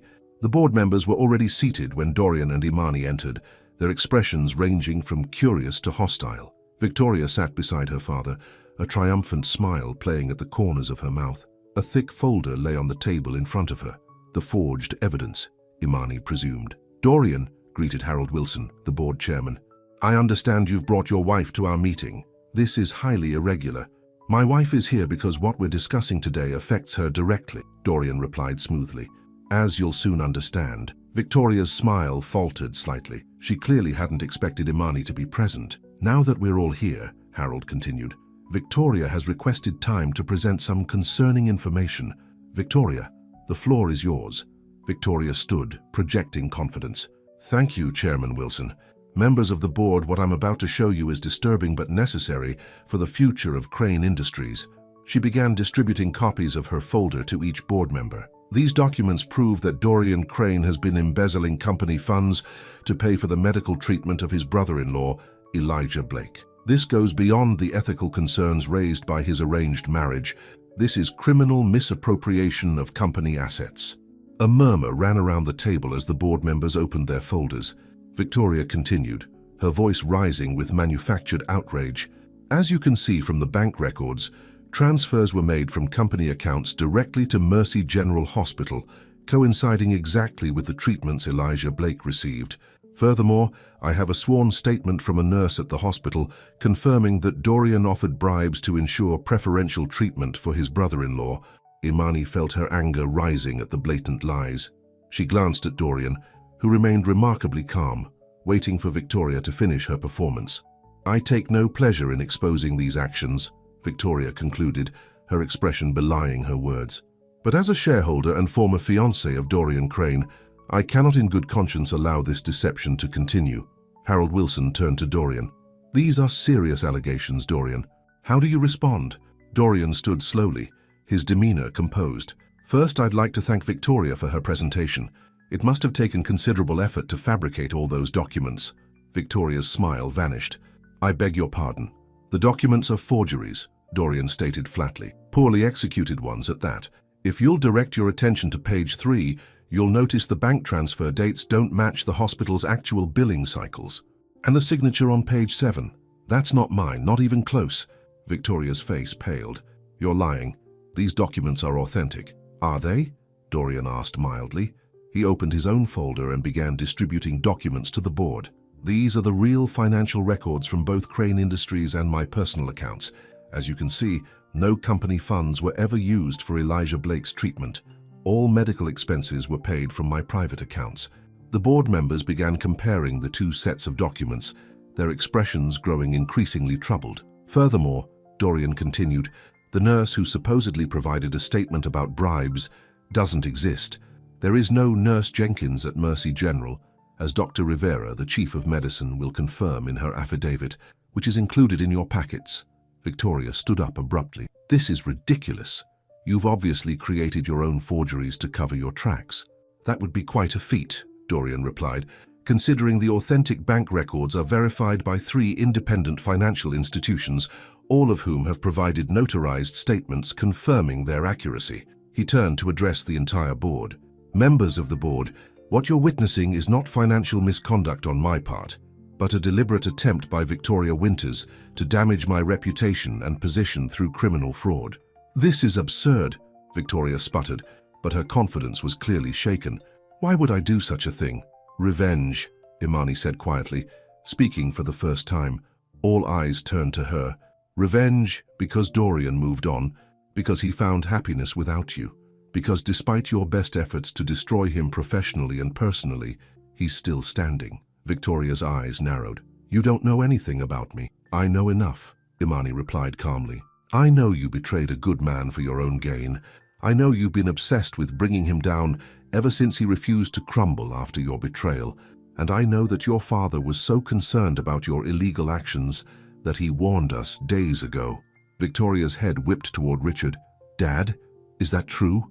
Richard Winters looked deeply uncomfortable. Victoria, I tried to tell you this was going too far. Forging documents, making false accusations, these are crimes, not business tactics. You betrayed me. Victoria's voice rose in disbelief. For him? To protect you, Richard corrected, though it seems I was too late. Harold Wilson cleared his throat. Given the seriousness of these conflicting claims, I believe we need to adjourn this meeting and consult our legal team to verify the authenticity of both sets of documents. By all means, Dorian agreed confidently. In the meantime, I've prepared a full report for the Securities and Exchange Commission detailing Ms. Winters' attempted fraud. They'll be able to independently verify which documents are genuine. The color drained from Victoria's face. The SEC, you wouldn't dare. I already have, Dorian informed her. The report was filed this morning. I believe they'll be contacting you shortly for an interview. Victoria looked desperately around the table, seeking support, but found none. Even her father wouldn't meet her eyes. This isn't over, Dorian, she hissed, gathering her things. You haven't heard the last from me. Actually, Victoria, I believe I have. Dorian replied calmly, because the next words you say to me will likely be in a deposition, with lawyers present. Victoria stormed out of the boardroom, leaving a heavy silence in her wake. Harold Wilson was the first to speak. Dorian, if these allegations against Ms. Winters prove true, and I must say your evidence seems compelling, the board owes you an apology for even entertaining her claims. I don't want apologies, Dorian said firmly. I want an end to the distractions and baseless accusations that have plagued this company for months. I want to get back to the business of running Crane Industries and growing our market share, and I want the board's full support for the Rare Disease Foundation that my wife and I have established. Imani felt a surge of pride at the way Dorian commanded the room, his natural authority reasserting itself. I believe I speak for the majority when I say you have that support, Harold assured him. Now, shall we move on to actual company business? The rest of the meeting proceeded smoothly, with the board approving several initiatives Dorian had proposed, including increased funding for the foundation. When they finally left Crane Tower 2 hours later, Imani could sense the weight that had lifted from Dorian's shoulders. It's over, she said as they rode down in the elevator. Victoria can't hurt us anymore. Not professionally, at least, Dorian agreed.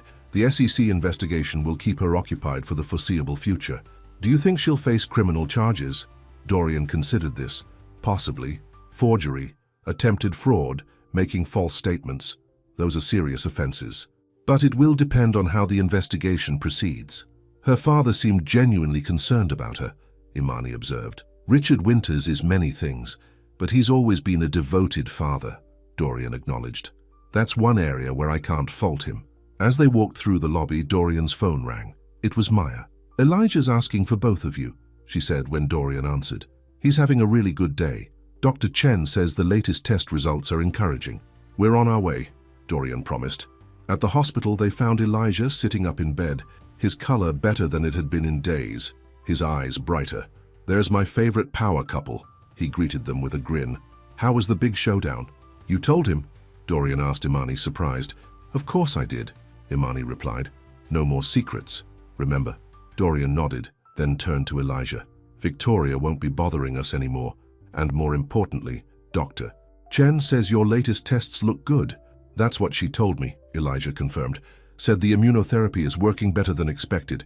If things keep improving, I might get out of here next week. That's wonderful news, Imani said, her heart full of relief and gratitude. So, Elijah said, looking between them with a mischievous smile, now that the corporate drama is over, and I'm on the mend, when are you two going to make honest people of each other? Imani raised an eyebrow. We're already married, Eli.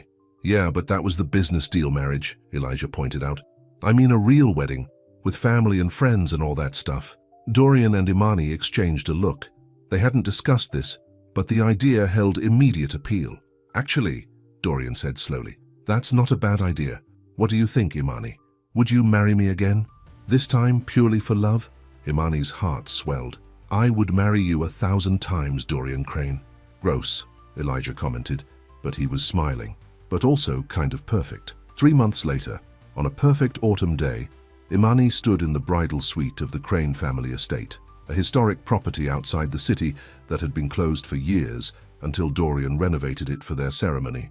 Her dress was simple but elegant, an ivory sheath with delicate lace overlay that highlighted her natural grace.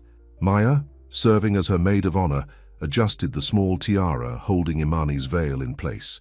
You look absolutely beautiful, Maya said, stepping back to admire her work. Dorian is going to lose his mind when he sees you. Imani smiled, happiness bubbling up inside her.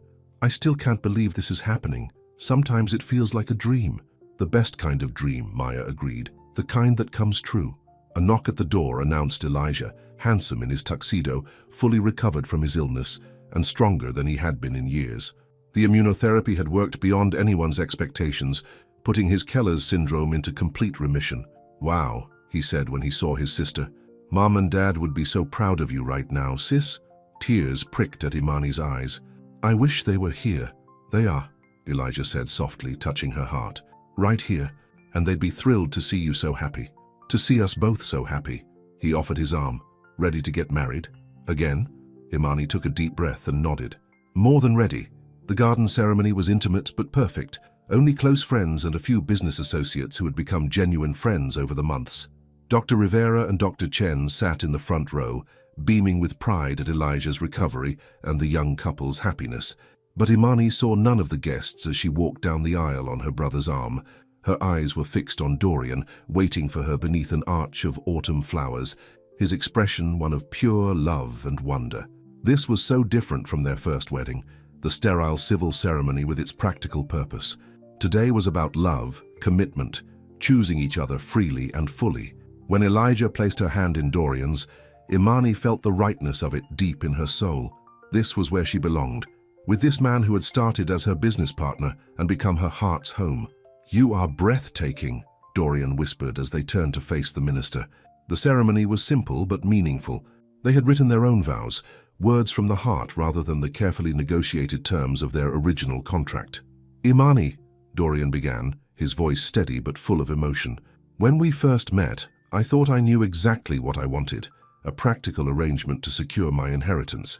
What I got instead was the greatest gift of my life. You broke through walls I had built over a lifetime.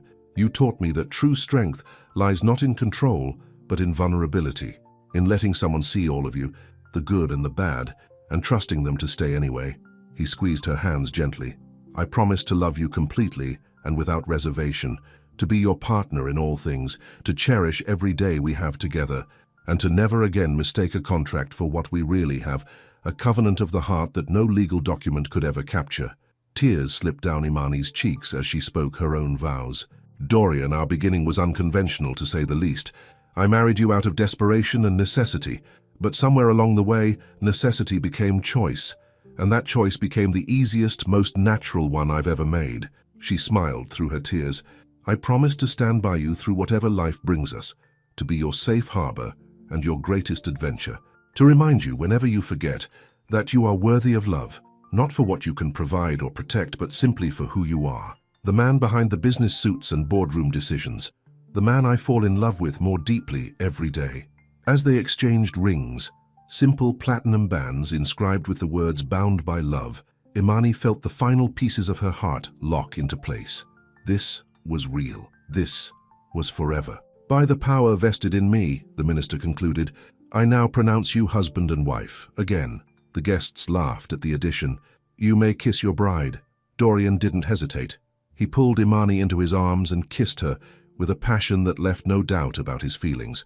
The guests applauded, and Elijah let out a whoop of approval. At the reception, held in the beautifully restored ballroom of the estate, Dorian surprised Imani with an announcement. "If I could have everyone's attention," he called, standing at the center of the room with Imani by his side. "Today is not just a celebration of our love, but of new beginnings in many ways. I'm pleased to announce that the Crane Foundation's first major research grant has been awarded to Dr. Chen's team at Mercy General, funding a 5-year study of innovative treatments for Keller's syndrome and related autoimmune disorders." Applause filled the room, especially from those who knew what the cause meant to the couple. "Furthermore," Dorian continued, "the inheritance that was temporarily frozen during the recent unpleasantness has been fully released by the executor of my grandfather's estate. They determined that our marriage not only meets the letter of the will, but embodies its spirit, the creation of a true family legacy." He turned to look directly at Imani. "And speaking of family, I have one more surprise. Imani, your application to return to university and complete your art history degree has been accepted. Classes start next semester." Imani gasped. She had mentioned her dream of finishing her education, but hadn't actually taken any steps yet. "How did you—" "Maya helped with your transcripts," Dorian explained, "and Elijah wrote your recommendation letter. They both agreed it was time for you to focus on your dreams for a change." "Thank you," Imani whispered, overcome with emotion. "All of you." As the celebration continued around them, Dorian led Imani onto the dance floor for their first dance as a truly married couple. The song they had chosen, "At Last," seemed to capture perfectly the journey they had taken to find each other. "Happy?" Dorian asked, holding her close as they swayed to the music. "Beyond words," Imani replied, resting her head on his shoulder. "Did you ever imagine that first day when you proposed our arrangement that we would end up here?" Dorian shook his head. "Never. I thought I was making a business deal. Instead, I found the love of my life." "We both did," Imani agreed. "From a contract to a covenant." "Speaking of contracts," Dorian said with a smile, "I had our original one destroyed. We don't need it anymore." "No," Imani agreed, looking up at the man she loved with her whole heart. We definitely don't. As they danced beneath the crystal chandeliers, surrounded by those they loved most, Imani reflected on the strange, twisted path that had brought them to this moment. A desperate agreement between strangers had transformed into the deepest love she had ever known. They had been bound by vows made for practical reasons, but ultimately freed by the love that had grown between them, a love stronger than any contract, more enduring than any business arrangement, a love that would last a lifetime. 6 months later, Imani stood in the hallway of their home, not the sleek penthouse downtown, but the renovated Crane estate where they had been married. Dorian had surprised her with the deed on Christmas morning, explaining that he wanted them to build their future in a place with room to grow. She was just returning from her art history class at the university, her mind still buzzing with ideas for her thesis project, when she heard Dorian's voice from the library. He appeared to be on a phone call, his tone serious but satisfied. "Yes, that's correct," he was saying. "The SEC has concluded their investigation. Victoria accepted a plea deal. No jail time, but a substantial fine and a ban from serving as an officer or director of any public company for 10 years.